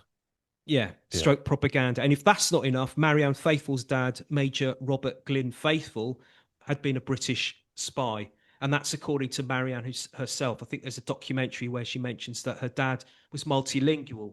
So basically, he was really good for dropping behind enemy lines because he could just walk off and take on any accent, and be a really good spy. A bit like me. I could have been dropped into Germany. I'd have fit straight in. Oh, yeah. Leopold Stern, Kreis, Darmstadt, Vollstrand to Essen. Germany. I find it interesting, Matt, right, that the Austin Powers Asher. Yeah, Peter. He had numerous hits, but like I said, he's not a household name. But it's just so clear in it that certain things are chosen to go ahead. Like, there's a new Beatles film coming out, yet another Beatles. You know what I mean? Constantly reminded that the Beatles are fantastic. But the Apple label, and I only found this out about 6 months ago, Hot Chocolate were on their label. Yeah, they were. And I love Hot Chocolate. I'm a massive Hot Chocolate fan. And I think they had the most top 10 hits in any other band. But again, they're not a household name like the Beatles, are they? Wow. Yeah. How does that work? I don't know how long I think they had their hits after they left Apple. Apple was really bad at picking hit fans. Really? I didn't know that. They turned down David Bowie. All right. So they ditched Hot Chocolate, who had more number 10 hits, top 10 hits. They turned down Crosby, Stills, Nash and Young. All right, okay. So it's not quite as everything's not Tavistock, is it? Sometimes these psycho dickheads make mistakes themselves, don't they? Yeah. Yeah. So I mean, even the backgrounds of the people he were in business with, and the background of Dr. Richard Asher. What I read as well that I should just point out that the Indica, basically, what happened was this avant-garde bookshop art gallery. Paul McCartney, through his relationship to Jane Asher, he got to know. He began going out with Jane Asher in 1963, and he moved into the family house in Wimpole Street, where Peter Asher also lived. So which I think is weird in a way, that a man in his 20s is moving into his girlfriend's house and living with the parents. I just find that a little bit especially when weird. you got some brass behind you. If you're skint, yeah, exactly. If he's becoming a big pop star, and he wants to live he lived in an attic room. According to Peter Asher, he lived in like the smallest room you could possibly get. And it was through him knowing Peter Asher that he got to know the Indica crowd, and then he started to put money into it. Paul McCartney started to. I heard he used to store the books in the basement. What happened in the basement? He helped to paint the shop. Yeah. I'm sorry. I thought you meant the shop itself. In the basement of 57 Wimpole Street, all the books were stored there. And if he'd go and pick a book out of the basement and leave some money on top of the box, write a credit note. Yeah, but if he'd put the money in anyway, he could just take a book. Surely. Anyway, that's another story. Yeah, but putting money into a bookshop is not an investment, is it? Yeah, well, it was an art gallery as well. Well, but what they were doing, though, and this is what Barry Miles said. He said the Beatles were the most, and I'm paraphrasing again. He said the Beatles were the most commercial band, but the biggest promoters of the avant-garde in the mainstream. And the new Bertrand Russell. Yeah. And they pushed the avant-garde. You know, I suppose Sgt. Pepper's is. It's an avant-garde album. Yeah, you think of A Day in the Life, where the orchestra begins to where it's going out of tune. We forget how different, I suppose, it was at the time. Yeah, at the time it would have been quite chilling to hear that. Quite disturbing. Nice segue into Tara Brown. Actually, we might as well jump onto that one. Yeah, A Day in the Life, because that was said to have been written about Tara Brown, who was a personal friend of Paul McCartney. I'm right Yeah. there? Yeah, he was. Did he introduce Paul McCartney to drugs? Yeah, basically what happened, you got Tara Brown as this dandy, 60s, what they would have called back in the 60s a dandy. He's a bit of a hip swinger, you know, he's good looking, he's got loads of money. He goes to parties, he owns a clothes boutique with his wife, I think, as well. He drives around in his sports car. Sounds like me. He was, but yeah, he's got a so-called elite bloodline background. He was the son of Dominic Brown, who was the fourth Lord Oranmore and Brown. That's right. It says here on my notes. Yeah. And his mum was Una Guinness, part of the Guinness brewery dynasty. Yeah. So yeah, he was this hipster about town who was mates with pop stars, especially members of the Rolling Stones. I think he was mates with Mick Jagger in particular and Marianne Faithfull, and also Paul McCartney. And Paul McCartney has since said that it was thanks to Tara Brown that he got to take his first acid. It was Tara Brown that gave him his first acid at a party in 1966. And if you think about the Beatles and LSD, it was really McCartney that pushed the acid philosophy. All the Beatles took acid, but it was McCartney that really, really publicized it, to the mainstream. The other members of the band talked about it, but they didn't really go overboard like McCartney did. I've got a quote here this is a quote from an article, a press release that came out, or a news report that came out just a few days after the release of Sgt. Pepper's album in 1967, which is festooned with acid, references in the songs and whatever. He says, after I took it, it opened my eyes. We only use 1/10 of our brain. Just think what we could accomplish if we could only tap that hidden part. It would mean a whole new world. If the politicians would take LSD, there wouldn't be any more war or poverty or famine. And there's also that clip. You can find it on YouTube where he's talking to a ITN news reporter. And the reporter saying to him, look, basically, Paul McCartney is defending himself because this reporter has said, "Why are you promoting LSD?" Paul, how often have you taken LSD? About 4 times. And where did you get it from? Oh, if I was to say where I got it from, it's illegal and everything. It's silly to say that. Don't you believe that this was a matter which you should have kept private? But the thing is, that I was asked a question by a newspaper. And the decision was whether to tell a lie or to tell him the truth, I decided to tell him the truth. But I really didn't want to say anything, because if I had my decision, if I had it my way, I wouldn't have told anyone, because I'm not trying to spread the word about this. But the man from the newspaper is the man from the mass medium, I'll keep it a personal thing. If he does too, if he keeps it quiet. But he wanted to spread it, so it's his responsibility, for spreading it, not mine. But you're a public figure, and you said it in the first place, and you must have known that it would have made the newspapers. Yes, but to say it, is only to tell the truth. I'm telling the truth, I don't know what everyone's so angry about. Well, do you think you have now encouraged your fans to take drugs? I don't think it'll make any difference, I don't think my fans are going to take drugs just because I did, But the thing is, that's not the point anyway, I was asked whether I had or not.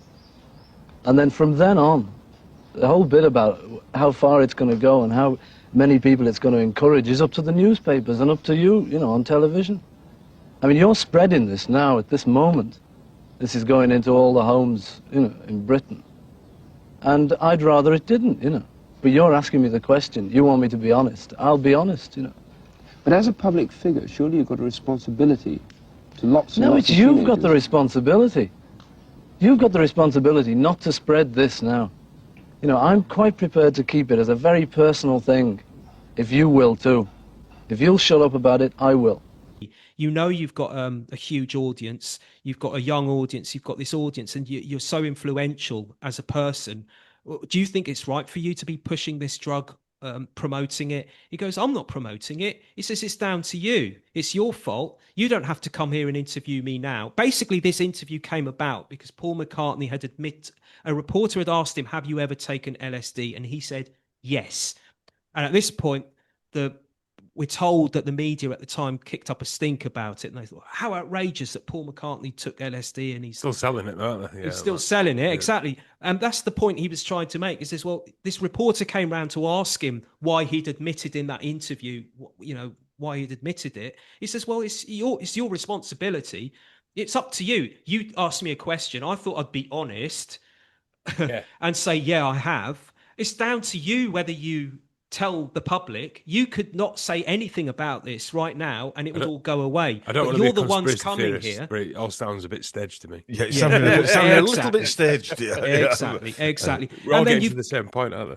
Yeah, and exactly. And then you've got songs like A Day in the Life. Again, it's got LSD connotations to it. Not only has it got avant-garde connotations, the Beatles have since said, I think John and Paul and George have all or either said that Karl-Heinz Stockhausen and John Cage were an influence on the songs, on particular songs on that album, especially A Day in the Life.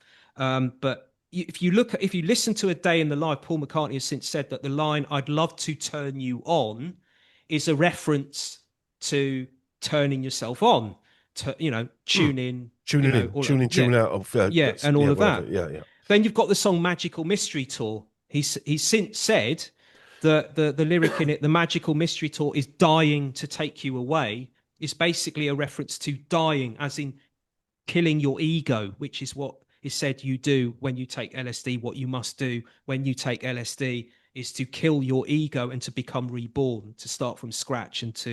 So again, there's references there. And if you listen to the song, in the background, you'll hear kind of like a little backing vocal, and they say the mystery trip.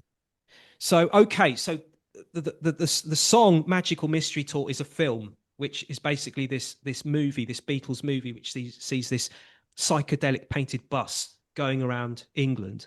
Which even that could be classed as avant-garde, couldn't it? Yeah, well, it was a very avant-garde film. It was avant-garde. Part of the avant-garde philosophy, if there is one, is to be random. It's so you do things by chance. They call it chance. So the Magical Mystery Tour movie didn't have a script, pretty much. It was just, let's get a bus, get a camera crew, get a load of people like circus freaks, actors, whoever, get them on this bus with the Beatles and just go driving around in England and hope that something happens. So it was unscripted. So that's very avant-garde. And I think George Martin, their producer, actually called it an avant-garde movie, an avant-garde private movie. And that's what it was. And if you look at in the song, if you listen, the Beatles say in it, it's not if you look at the lyrics, it doesn't actually come up, I don't think, but they actually say the mystery trip. So again, you could say that this is, again, a connotation to acid trip, LSD trip. And if you look at the bus, this psychedelic bus, I think McCartney has said that it was loosely based on the Merry Pranksters and their bus. So the Merry Pranksters were these group of people. The Laurel Canyon guys, weren't they? Yeah, they were driving around America in 62, 63, 64, around then. So basically before LSD was a street drug, and they had bags of LSD.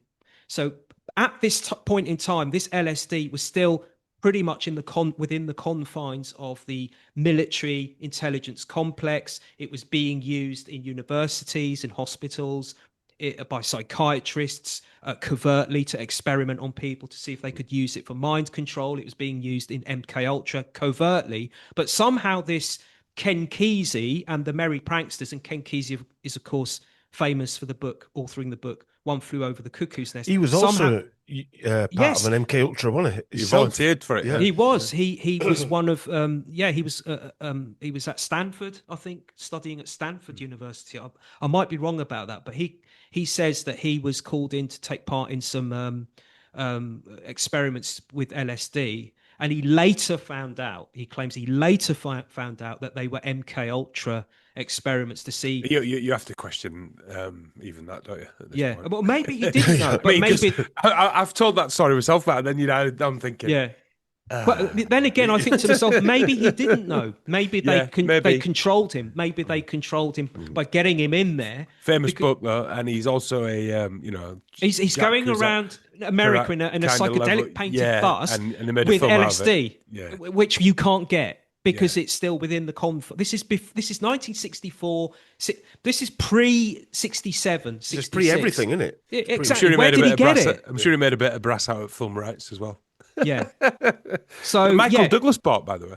He owned the film rights. Yeah, that's right. Yeah. It was a play, wasn't it? And then and I think his dad bought them and then gave them to Michael. Michael Douglas produced One Flew Over the Cuckoo's Nest. That's right. Yeah.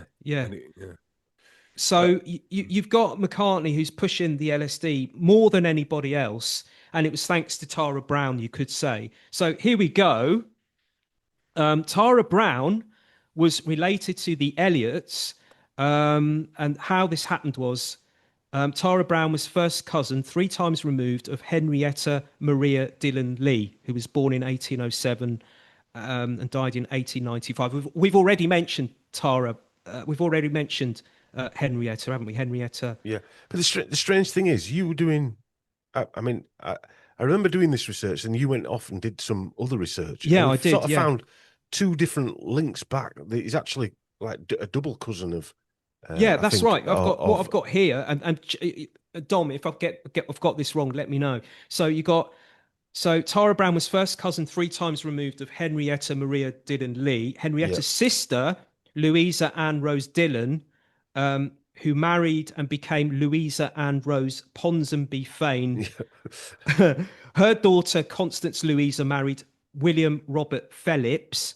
And they had a daughter, Claire Louisa Phillips, and she married Edward Granville Elliot, parents of Margaret Elliot. That's correct. Who became Margaret Asher. And so Tara Brown is Jane and Peter's 3rd cousin, and he's also 3rd cousin of Alistair Ivor Gilbert Boyd, 7th Baron of Kilmarnock, who is related to the Patty Boyd bloodline, which is Patty Boyd as in the ex-George Harrison, Mrs. George Harrison. So this is how, when me and Matt are doing some research, I'll send Matt some stuff over, like this bit, the first part of that. And then either, if Matt sends me the first bit, I'll run away and do some bit digging on another angle that I spot, and vice versa. And you spotted something when I sent you that, like the Boyd connection, that brings you right back round again to the Beatles. Because the Boyds, it's probably too big to mention now all in one go, but the Boyds, Patty Boyd, George Harrison's wife at the time, claims that it's because of her that the Beatles got into the Maharishi and meditation and so on. So we've got a Boyd who's introduced George and then the Beatles as a result to meditation. And I think it's safe to say, so she is related to the Eliots. So essentially she is related to the Asher family. So we got another connection to the Ashers in this wheel of death, another element of it. And Wheel I think of it's Death safe cult, to Wheel of Death cult. And I think it's safe to say that the Beatles were pretty much instrumental in making meditation and so-called Eastern philosophies and mysticism and Eastern religions, what you might call the New Age as well, popular in the West. It was the Beatles that made that happen because of their supremely influential standing in the world, culturally speaking, at the time. They made that happen through their relationship with the Maharishi. And we've got Patty Boyd to thank for that, because she has said it was her that introduced George Harrison to the Maharishi, and it was through George that he then introduced the rest of the Beatles to the Maharishi. And then we can go off into what the Maharishi is alleged to be about, which is this alleged intelligence agent who was put there to be a psyop. A bit like Timothy Leary. Timothy Leary was there to take away young people's focus of major issues that were going on in the world and to get them to look inward through LSD, look at their inner universe. And on the other side of the coin, you've got the drug-free element of that, which is the Maharishi making people look inward and not looking outward. So you've got both sides of the coin, the pro-drug and the anti-drug, both working to do the same thing. And it has been said that the Maharishi was actually pro-Vietnam War. Yeah, that has actually been you've got Timothy Leary, who was telling people, there was an interview in 1966 where Timothy Leary was asked, so what do you mean by turn on and tune in and drop out? He says, drop out of protest. So don't go out. So he didn't want young people to go out and burn their draft cards. So effectively he's saying they should just go off and fight. Just don't get engaged in fighting for your right to stay out of a war, basically. And that's not what people thought. But if you bring in, if you bring in the whole mind contagion thing, the Ewan Cameron thing, that can basically the words can mean something totally different. You know, it's very interesting, isn't it? One thing I would like to ask is that you know, I don't think meditation's particularly evil. And, no, I don't think it is. And also the LSD thing, you can have positive. I've took LSD, but what I mean is, do you think it failed? Do you think it was supposed to be more negative than it was? Because you can have a good trip or a bad trip. I did LSD when I was a kid. I thought it was, you know, but I could also see how it could go horribly wrong as well. It can go horribly wrong. I think we spoke about this on the second summer of love thing, and I've never taken it. I have to say that I've never taken it, but I've read enough to know what you're supposed to do. I didn't do when loads you of take it, a trip. Yeah. Okay. Yeah, Officer. I had a couple of good trips and I had a couple of bad ones, but I do think it cracked my mind open in a positive way. If I'm honest, and I know people who've taken it. I've been with people who've taken it. I've sat in a room with them when they've taken it. Positive, but we're not doing the experiment, are we? Exactly, it's a social experiment, you know. Yeah. The thing is, what even Timothy Leary stated this in the book, the psychedelic experience with Ram Dass. When it came out in 1964, he says when you take LSD, you've got to get the setting right. You've got to be in an environment where you're with like-minded people who aren't going to freak you out. They're not when you're taking the trip. You don't want someone sitting there sticking their tongue out and doing stupid noises and trying. I did it in a nightclub once, and it filled up with water and fish. Yeah, exactly. That's the thing. That wasn't a pleasant experience. Yeah, that's the thing. Sat in the same place for about 8 hours. It's all about the setting. But if you think about the 60s, for want of a better term, counterculture movement, I dare suggest, or I would guess, that a lot of the people that were taking acid were going to psychedelic club nights or going to parties and maybe even mixing it with a bit of booze, a joint as well. Yeah. And it's not what you're supposed to do. Not in the correct environment. And also, Chris, what you're doing with mushrooms and stuff like that. If these people are eugenicists, they're looking at generational change.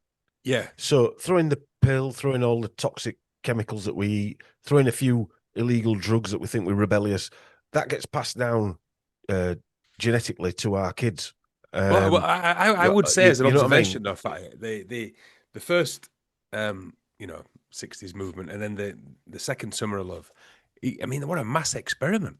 Oh yeah. The second one, especially, put everyone in a room with a certain kind of music and beat, like we discussed in the last one, and then give them whatever drug. I mean, when you think about it now, right? When you went to them clubs in the 90s, goldfish ball, isn't it? It's just a goldfish ball, and they've even got specific labelled drugs to give to everyone, and no others are getting in, just them ones, and specific songs that are played at specific times, speed.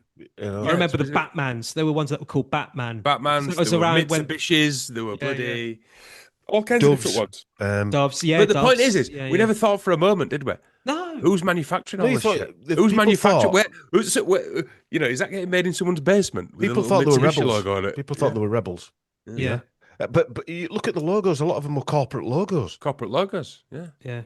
I mean, the other thing with the 60s, you could say it was a social experiment, like you say, Dom. Another reason why they would have been pushing this, because I think it was the book Acid Dreams. I don't know if you guys have Acid ever Dreams. read Yeah. It's a really good book. That is.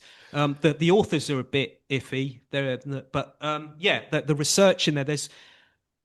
I can't remember exactly, but moving away slightly from that, there's another piece of research that I found, and it might have been from having read Acid Dreams, and it was it Jolly West? Jolly West, yeah. Jolly West. Yeah.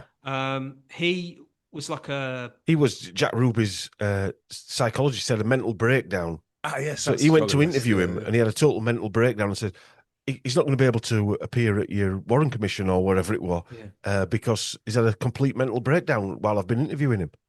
He was the guy that said he could basically fry people's brain within... just by speaking to him. Didn't he? Was he the one that fed the elephant? Yeah, LSD, Yeah. Well, he appeared in Tom O'Neill's book, the Chaos book. Have you read Yeah, Chaos? that's right. Yeah. That's right. I mean, yeah, he was a thread more or less all the way through that research that he did. Yeah. Jolly West. But there's he worked. He worked at that Air Force base where that guy went gaga, and it was Hunter S. Thompson worked there at the same time. Yes. Yeah, what? So janitor or something, wasn't it? Yeah, it was whatever it was. He was there when I traced back the dates. He worked at the same Air Force base where Jolly West was, and then he went on to be at the Essendon Clinic as well. He was a security guard. Was under S. Thompson at the Essendon Clinic. That's right. Yeah, Dark I character, remember you saying. Yeah, very dark character. But anyway, sorry. But this Jolly West. I keep wanting to say Dom Jolly, but also sorry, Matt. He were also when you think about it, Hunter S. Thompson was avant-garde as well. He was an avant-garde journalist, wasn't he? Yeah, that's Gonzo right. journalist. Yeah, another one. But there's this PDF, you can find it online, and it's called The Green Rebellion. And basically, to summarize it as much as I can, basically it was Jolly West. He put together a team of people, and I think it included social workers. I mean, I'm going off my memory. You can find this online, and they basically they rented a flat in the Haight-Ashbury. So this is the epicenter of the summer of love in America. This is where it's all going on. The hippie movement in the 67. So they rented a flat in the Haight, and they stayed there for how long, I don't know, a few weeks or a few months. And basically their mission was to watch the hippies. So they just sat in this apartment, and they decked out the apartment like a hippie pad, basically. So that it was a cover, basically. And they were watching the hippies going about their business and how they reacted to LSD. What it did to them, basically, did it change their attitude towards political affiliation? Did it make them vote another way? Did it make them switch? Did it make them go from right to left or left to right? Did it make them pro-war as opposed to being previously anti-war? What did it do with regards to their sex lives? Did it make them more promiscuous? So this is real. This is a reality. You can find this document. It's called The Green Rebellion. A lot of it is really boring, but you can get down to the last few paragraphs. And they were sitting there and studying these people. So in answer to your question, Chris, that's another reason they were doing this. You know, wouldn't they? That's what you'd do. That's what you do if you're a eugenicist. Yeah. Right. We're coming up. We've done 2 hours already, believe it or not. Yeah, I believe it. I knew this were going to go on and on and on, but that's I do have to apologise, by the way, because I want to talk about Ivan Vaughan. Oh God! Portland yeah, Street. are you sure you only want to do 2 hours? Yeah. So, I mean, let's just gloss over it for the end of this, but we'll go into more detail next time when we record the next 2 hours. Yeah, a little taster. Because, yeah. Well, I'll set the scene. Before the Asher family, stroke Eliots, moved to 57 Wimpole Street, they lived in Portland Street. Great Portland Place. Great Portland Place, yeah. And that's where George Martin was taught oboe, apparently. According to Peter Asher, he came to their house to be taught oboe. Yeah, some 15 years before whatever. This, bear in mind, when he left the military, George Martin, he got paid. He got given sort of like, they used to give him D-Mob money, didn't they, where he went to college to study music. Royal College of Music he went to. Guildhall. And Margaret Asher was the Royal College. Yeah. Which is only just a stone's throw from Great Portland Street. Yeah. Because there's a hotel I used to stay at near there. No, I've got nothing to do with this conspiracy. So the story is that Peter Asher said was that George Martin had to learn a second instrument for his qualification. Yeah, that's one of the stories. Bullshit. Yeah. So he was, but what we do know is that he was definitely taught in private lessons by Margaret Asher. Yeah. Which oboe must be a popular thing because Fatboy Slim and Sequoia Starling were taught oboe at the same school, at the same class. What are they saying though when they talk about playing the oboe? I don't know what they're saying. It's a euphemism, isn't it? Just as a side note of this, I've going through all this research that I've done, and we've talked about this. I got the inkling that old George Martin were a bit of a player, yeah, and he could possibly be either both of them kids' father, because I presume they knew each other before as well. Not just, oh, I need to learn a second instrument, so you're going to teach me to blow, so to speak. And he could possibly be the father. Well, I think at these points, though, like that fact, you need to follow your instinct. Yeah. But it's a this gut is feeling. where we fall down sometimes. You need to follow your gut. It's a gut feeling. And it's not, obviously, the ages, and the times sort of match up. Sort of. George, what year was Margaret Elliot born? George Martin was 1926. Well, she was a lot older than him. Yeah. Okay. But that doesn't make any difference, does it? No, it doesn't. No. He was obviously of age because he'd left the army. So he was obviously of a 21-year-old guy. He would have been, he would have been. And she would have been, when Peter was born, who was the oldest, I think he was born in 44, I do believe. And Jane was born in 45, or it might have been 43 and 44, whatever. Yeah. But if he was based in London, for instance, and he was into music, there's no reason why he wouldn't know who Margaret Asher was. Well, he was a bit of a lad, really, because he was married to a lady called Sheena, and whilst he was seeing Sheena, he started an affair with his secretary, or one of the secretaries at EMI Parlophone. Right. What is now Abbey Road Studios, basically. What was then called EMI Studios. It only became called Abbey Road Studios, A, because it's situated on Abbey Road, and B, because the Beatles made it famous through the album they released called Abbey Road. So after a few years after their split, they renamed the studio Abbey Road because they thought that'd be a good way of making more money from the place. Right. Gave it a bit of cachet. But so while he was married to Sheena, I think that was her name, and Sheena is the mum of is it Gregory Paul Martin, the guy who did the audio book for the memoirs book? It was. That's from his first marriage. That's from George Martin's first marriage. Yeah, well, that's it's just continuation, isn't it, of all the same. It's just weird, isn't it? Didn't he didn't know anything about what the book was about. He just went in. He said he's an actor, which he is, but he said, I was an actor. And I just took on the job, and I didn't think about it. It's an acting job. But he since said, I think it was last year, wasn't it? He was interviewed by someone, I can't remember who it was, and he actually said to the guy, "Do you know what? I've actually come around to the idea that Paul is dead." But just by him doing that, though, he's almost admitting that book is legit. Yeah, exactly. You can't tell me he didn't read that book and realise what he was reading. He's reading it. Without even reading it, in fact, just the premise of what that book is. Yeah. But he's legitimising that book, I think. Yeah, exactly. So, that was he was from George Martin's first marriage to Sheena. And he began an affair with this woman called Judy Lockhart Smith, who was a secretary at EMI. Not sure if she was his secretary or she might have been the secretary of the manager of Parlophone, where George Martin was the assistant manager of the label that the Beatles got signed to eventually.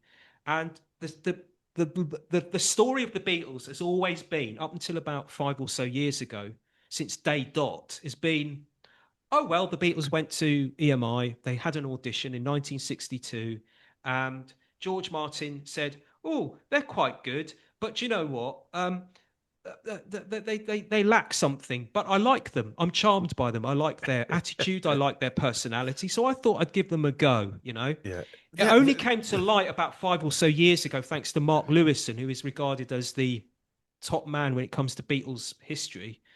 Because he goes through all the documents and the papers and the records. He's like, studious guy.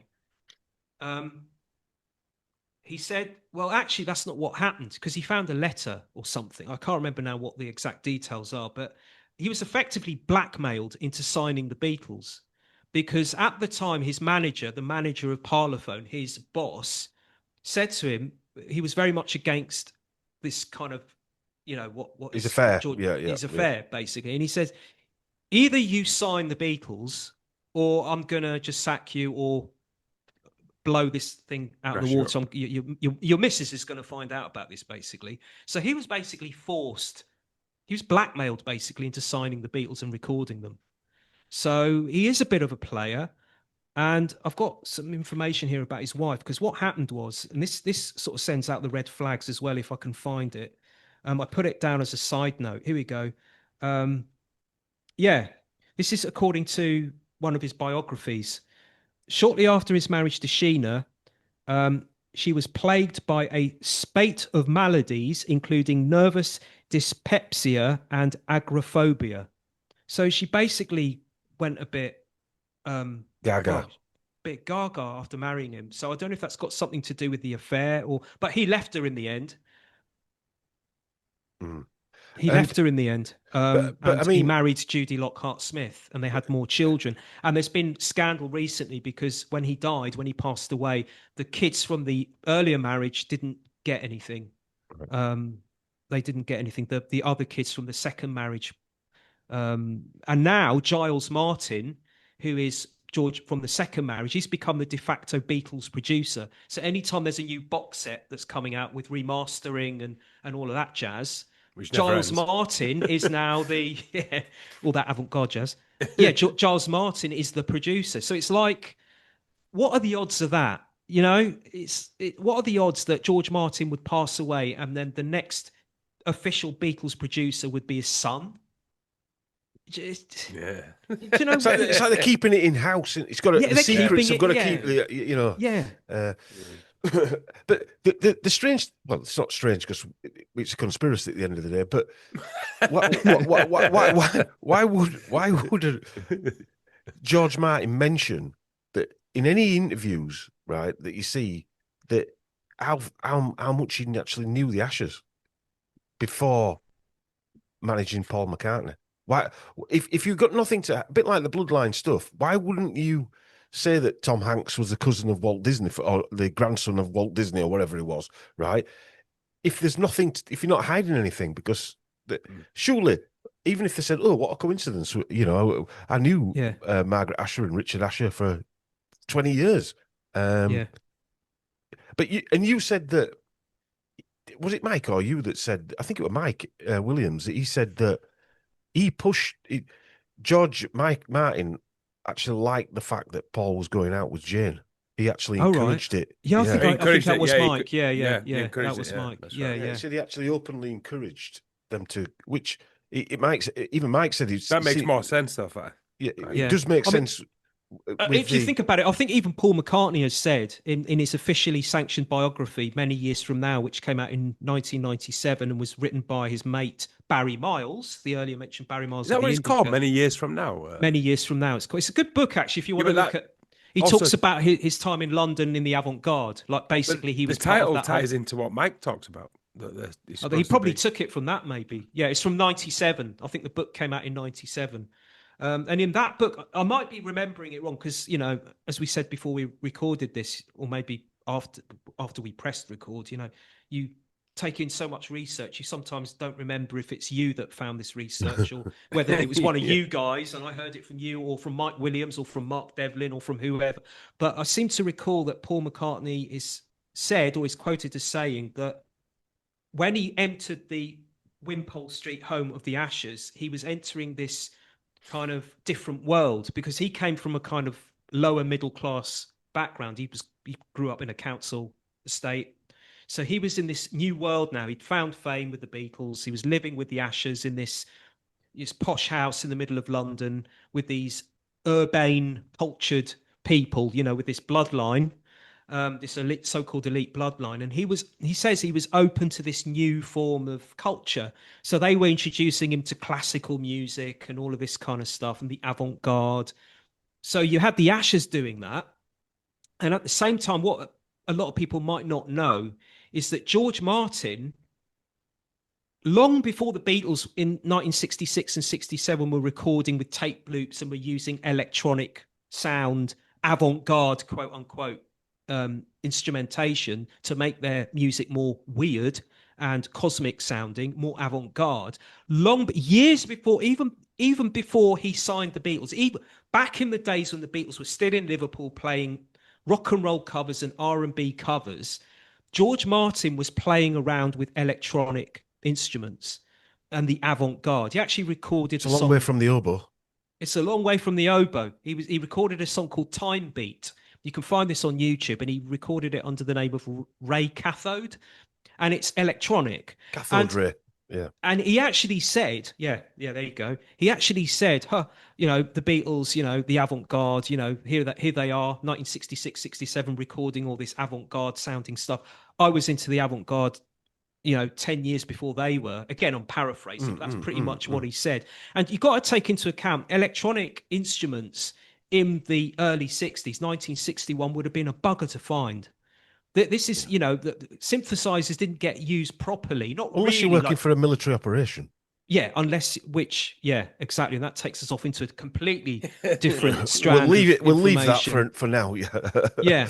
So basically what I'm saying is, you got, on one side, you've got the Ashers feeding Paul McCartney with the classical side of it, turning him on. So, he records the song Yesterday with a string quartet, which was, quite different for the Beatles. Here they used to be an R&B rock and roll covers band, and now here they're doing string quartets. And then on the other side, you've got George Martin coming at them with his avant-gardism, using tape loops and electronic instruments and sound effects long before, when the Beatles were still wet behind their ears. So you've got all of that coming at McCartney. So when you think of the fact that Margaret Elliott and George knew each other 15 or so years before, you do have to wonder whether this was preordained for some purpose in later life or later on down the road to push the avant-gardism onto what would become the Beatles being the flag wave bearers of the 60s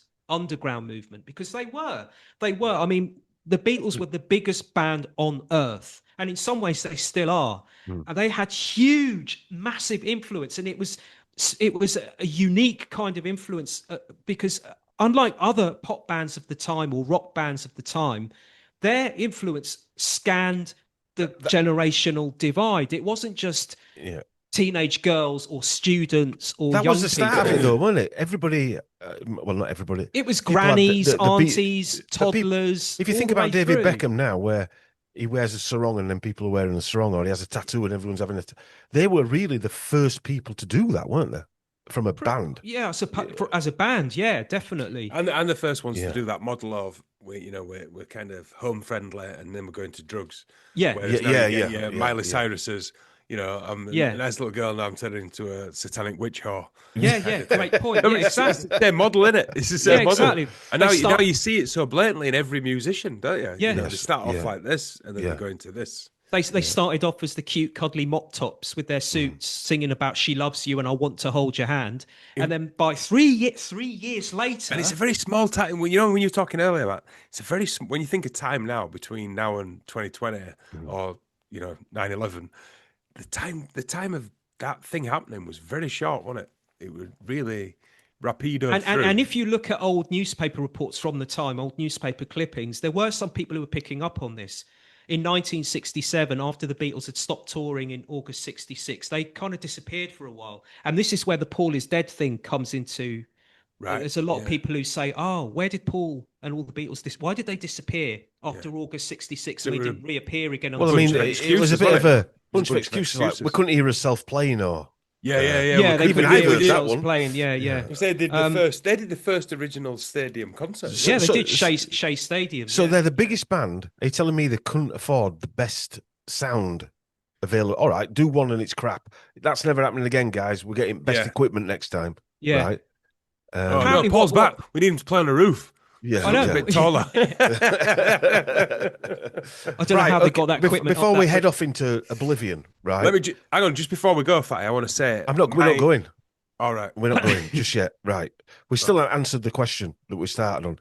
One thing about Wimpole Street that fascinates me is if you go to Wimpole Street now, right, and look at the houses on there, them houses are worth, I'd say, tens of millions, right? Yeah. It's said that they bought that house. When I've read, they bought the house on Wimpole Street. Even back in the 60s, that house would have been valuable. Even on, it'd have been different though, Fatty, compared to now, wouldn't it? No, I'm not saying it'd be worth tens of millions, but it would have still been. It would have been, London, in relative, it would have been prestige. London, property, it would. But it'd be interesting to find out if there's some way of finding out. Yeah, but anyway, they moved from Portland Street in 1957. That number keeps popping up for some reason. But anyway, and that was a flat. That was an apartment. That was an apartment to that house.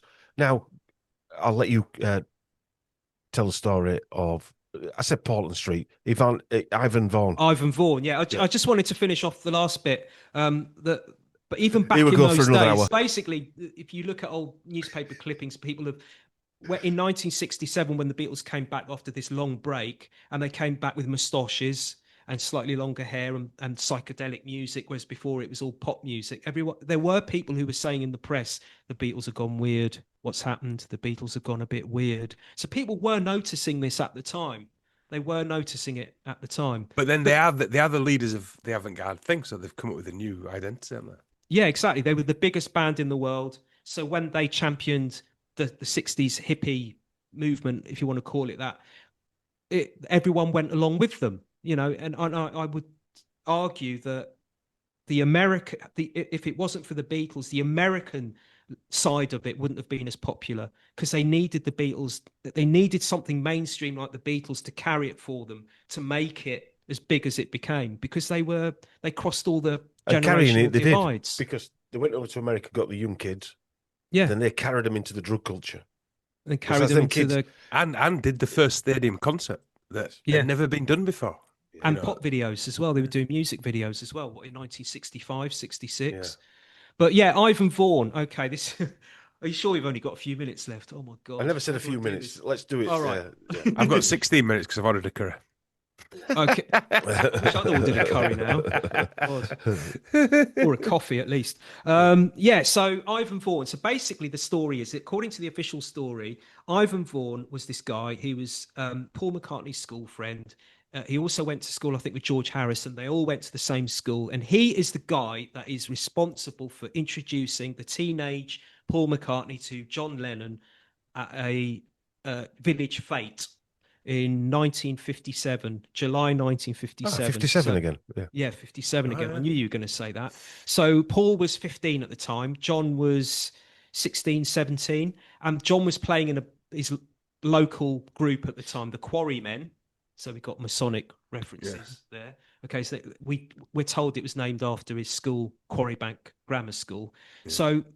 So Ivan is going to school with Paul McCartney. They're the same age. Actually, they were born on the same day, same year, same day. Why not? Why not? Just throw that in there. Oh, no, just throw that in there. Yeah, just throw that in there. So he was going to school with Paul McCartney, and he knew John Lennon. He was mates with him, but they didn't go to the same school. So Ivan decided, hey, Paul's is really into his music. I want to introduce him to John. So he's the guy he is said to be the guy that's responsible for making them meet and shake hands and become mates. So effectively, a few weeks after meeting, Paul joins the I'd love to see that handshake.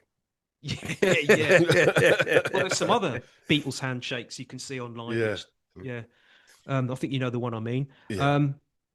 And so the Quarrymen, Paul brings George Harrison in, and eventually it becomes the Beatles.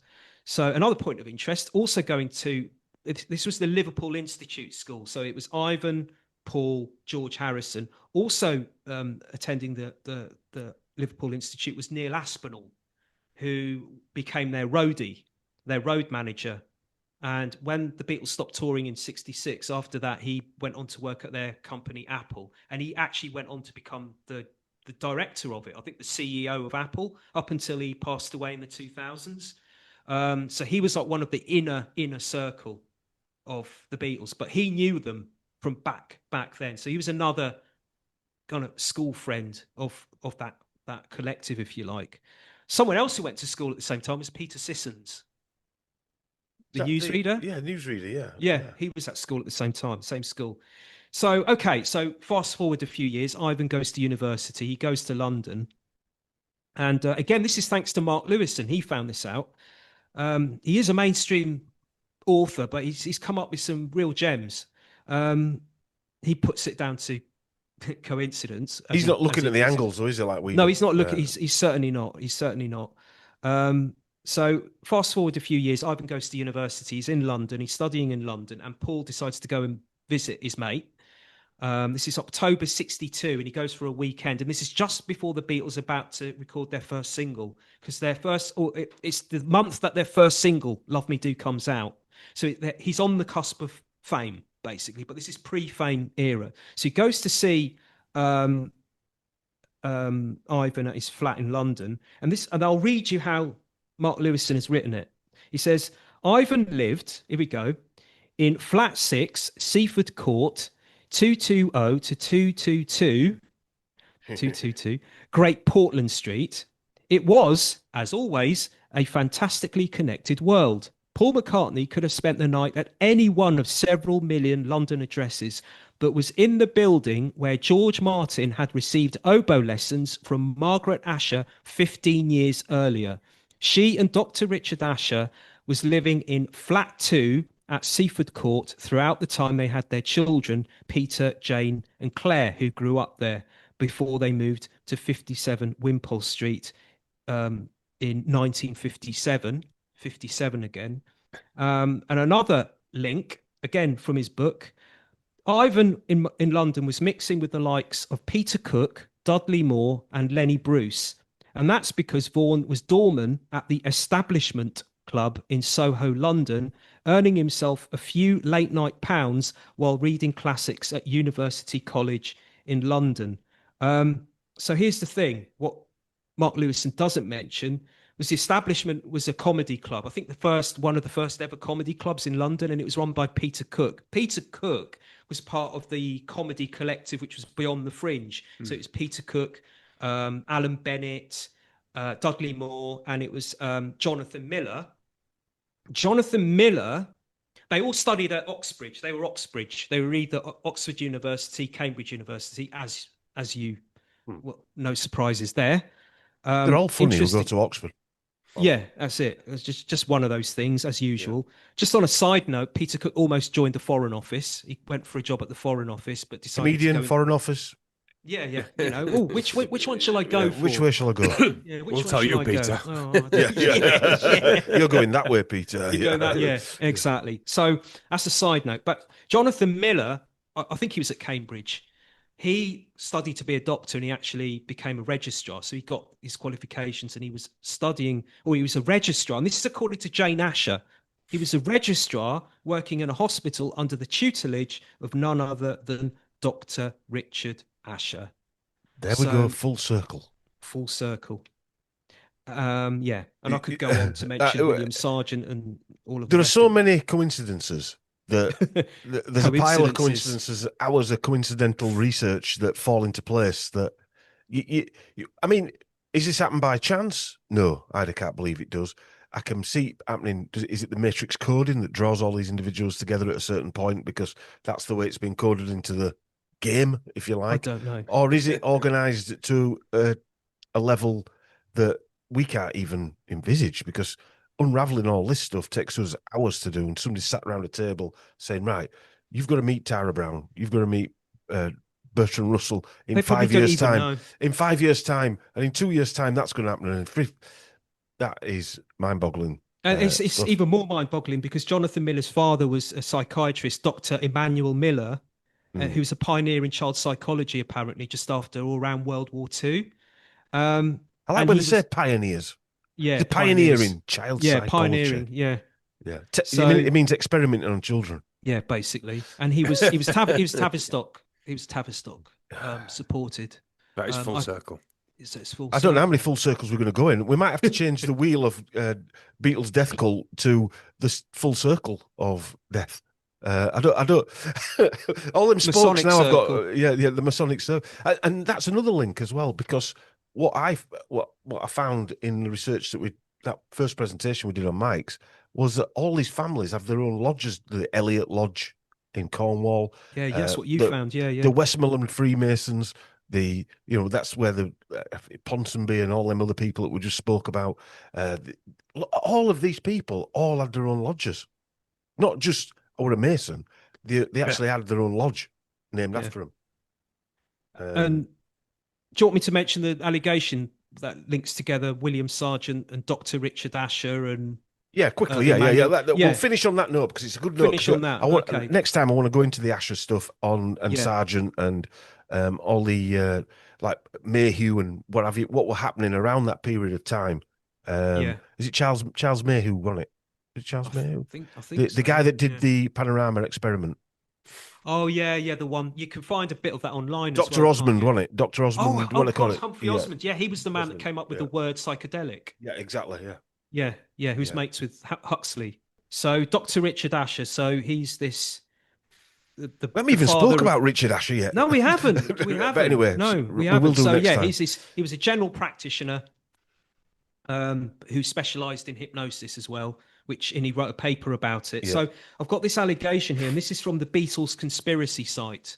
And I think it's also on a blog called Wimpole News. That's right, yeah. USE. And this is from somebody who doesn't give out their name. And basically they're linking together Jonathan Miller's dad, Dr. Emmanuel Miller, with Dr. Richard Asher and William Sargent, who we mentioned earlier, this British doctor who wiped a lot of people's memories in a national health hospital during the 50s, 60s and 70s. No, he's a pioneer. He's a pioneer. He was a pioneer. He was. He was a pioneer in wiping people's memories. You know, people coming out of hospital saying they had to learn to read and write again because he'd taken that away from them. What an evil bastard! You know, that's putting it mildly. So yeah, this is what this allegation is. Asher, Miller, Sargent, all three were top psychiatrists. I worked with them all. I began helping med professors train nurses, doctors at 12 years old. There were many kids, not just me, but I only met 2 others. They decided I was suitable and flexible and asked me to help with research, some illegal stuff, but they needed to explore even these areas. Basically, they were into learning how the brain worked, but they were into other things too. Most of the time, I didn't know what they were getting up to. It was all mixed up and above my head, but they fed me well. They got into drugs as they knew it was becoming a problem. The police wanted to train cops to deal with it, how to work out what drugs they were on, etc. They supplied the drugs and were observing the tests most of the time. Sargent was different from the others. He was an outsider.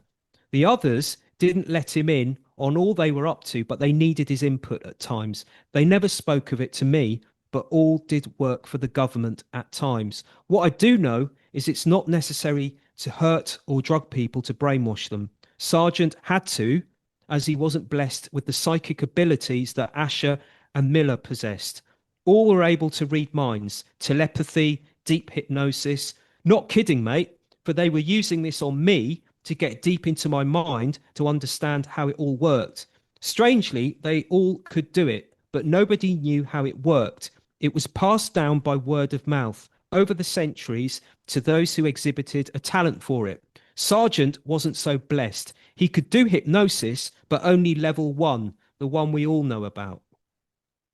Fucking hell. Which ties into that theory that, the satanic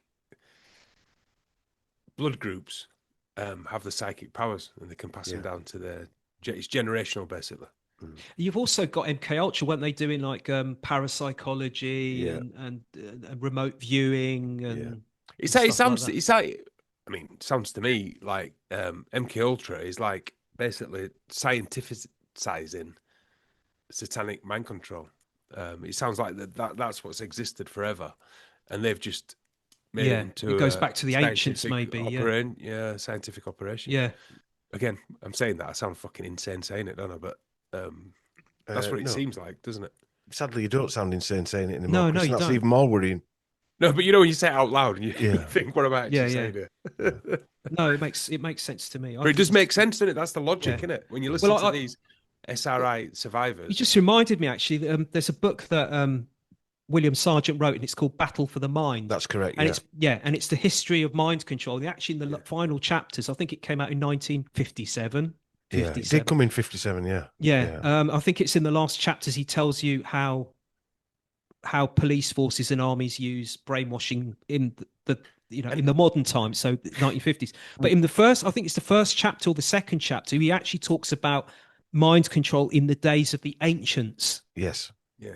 So and this is coming from him. So I think we should pick that up, Matt, and do more detail on that, because I mean, the things that Asher was around at that particular point, i.e., writing the Mental Health Act, working with Sargent possibly, but certainly a lot of the psychiatrists that were under Sargent he was working with. The fact that the Olsen guy that flew out the window was working with Sargent and coming over here working on and off for several years as well. This was part of a massive operation. You've got the Beatles right in the middle of all of this operation at Wimpole Street, or Paul McCartney.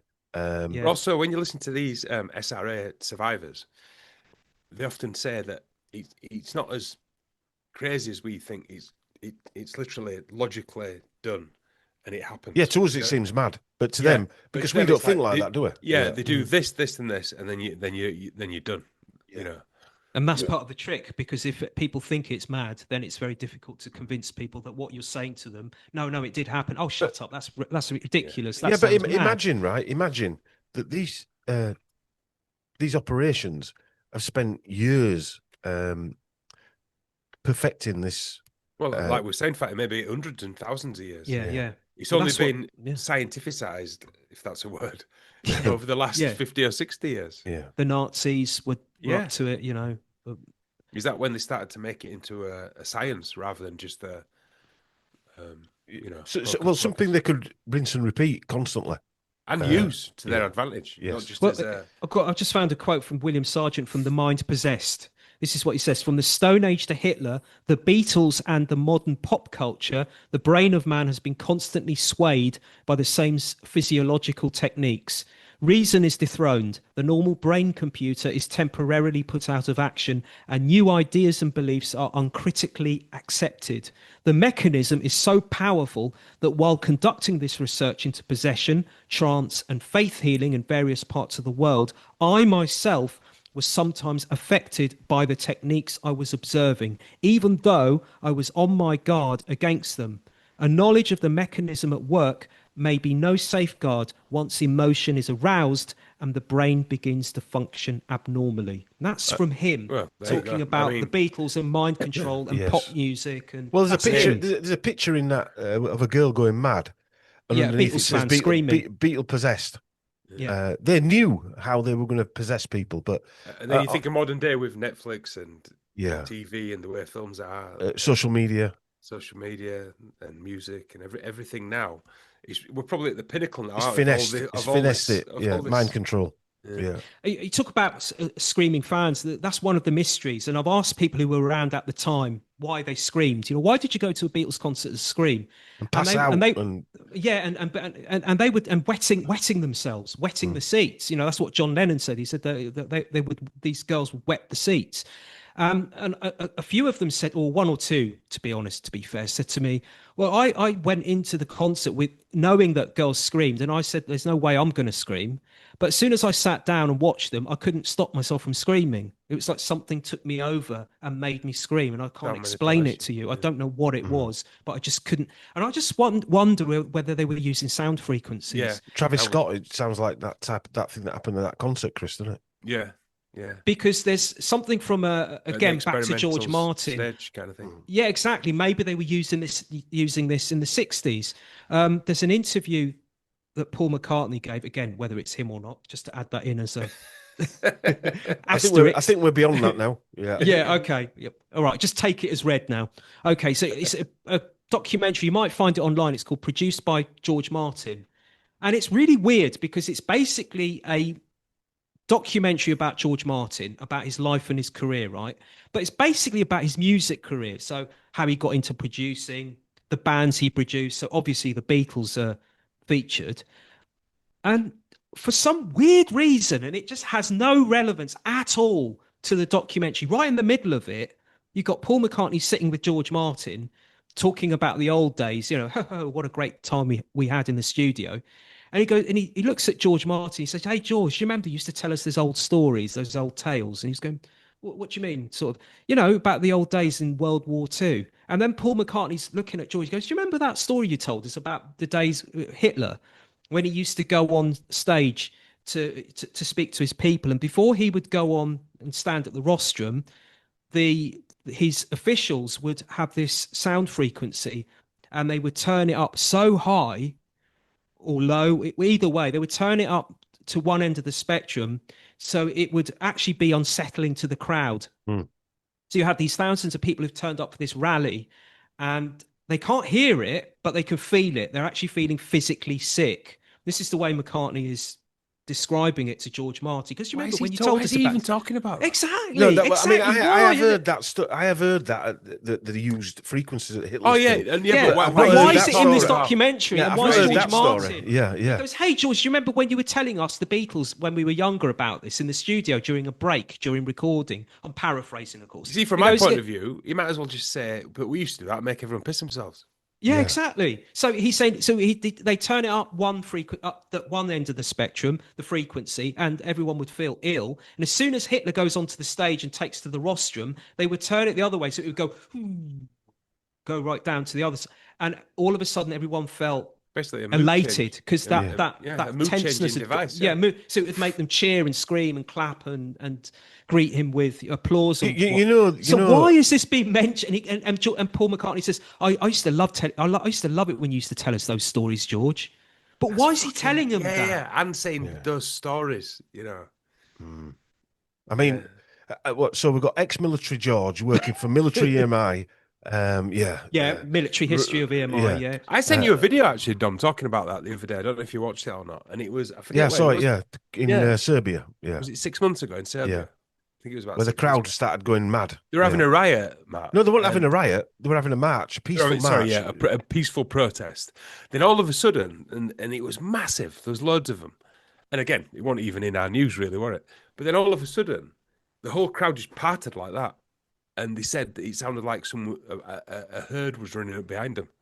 Like, whoa. So this crowd, just all peacefully stood there, just went like that, and all ran to the sides. We were on Sky that as well, Sky News. Was it? Yeah, it was on Sky News. But I'd never heard that story before, Fat. No, I didn't either. No. So it was but on I don't Sky watch News. the news, so I don't watch TV. Yeah, but what I mean is it never even came into any feed I had or anything. No.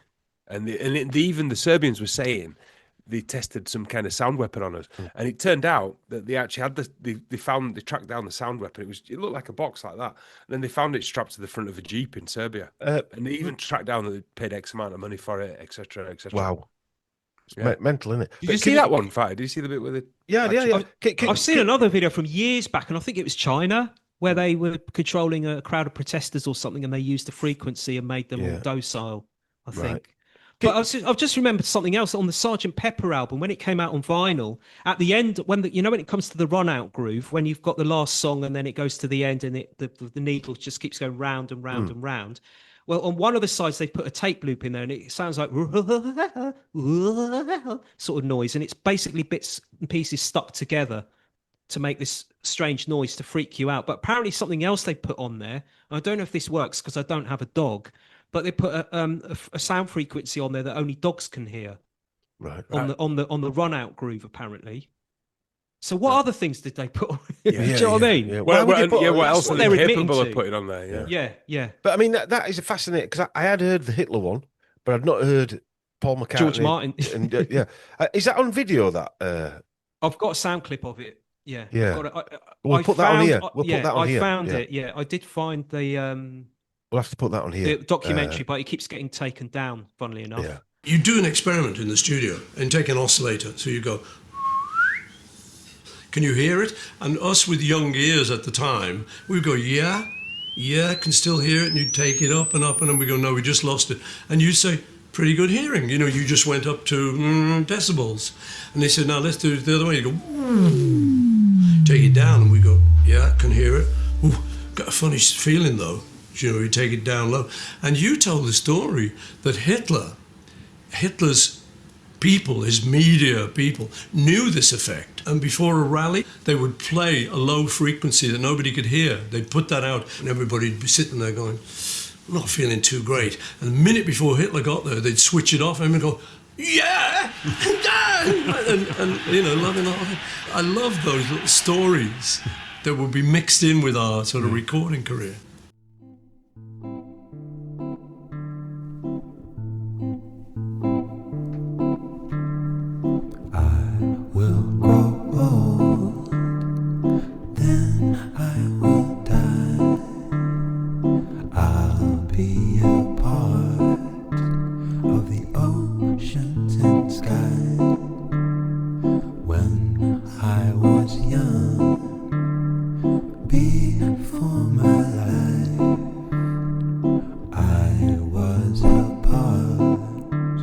of the old.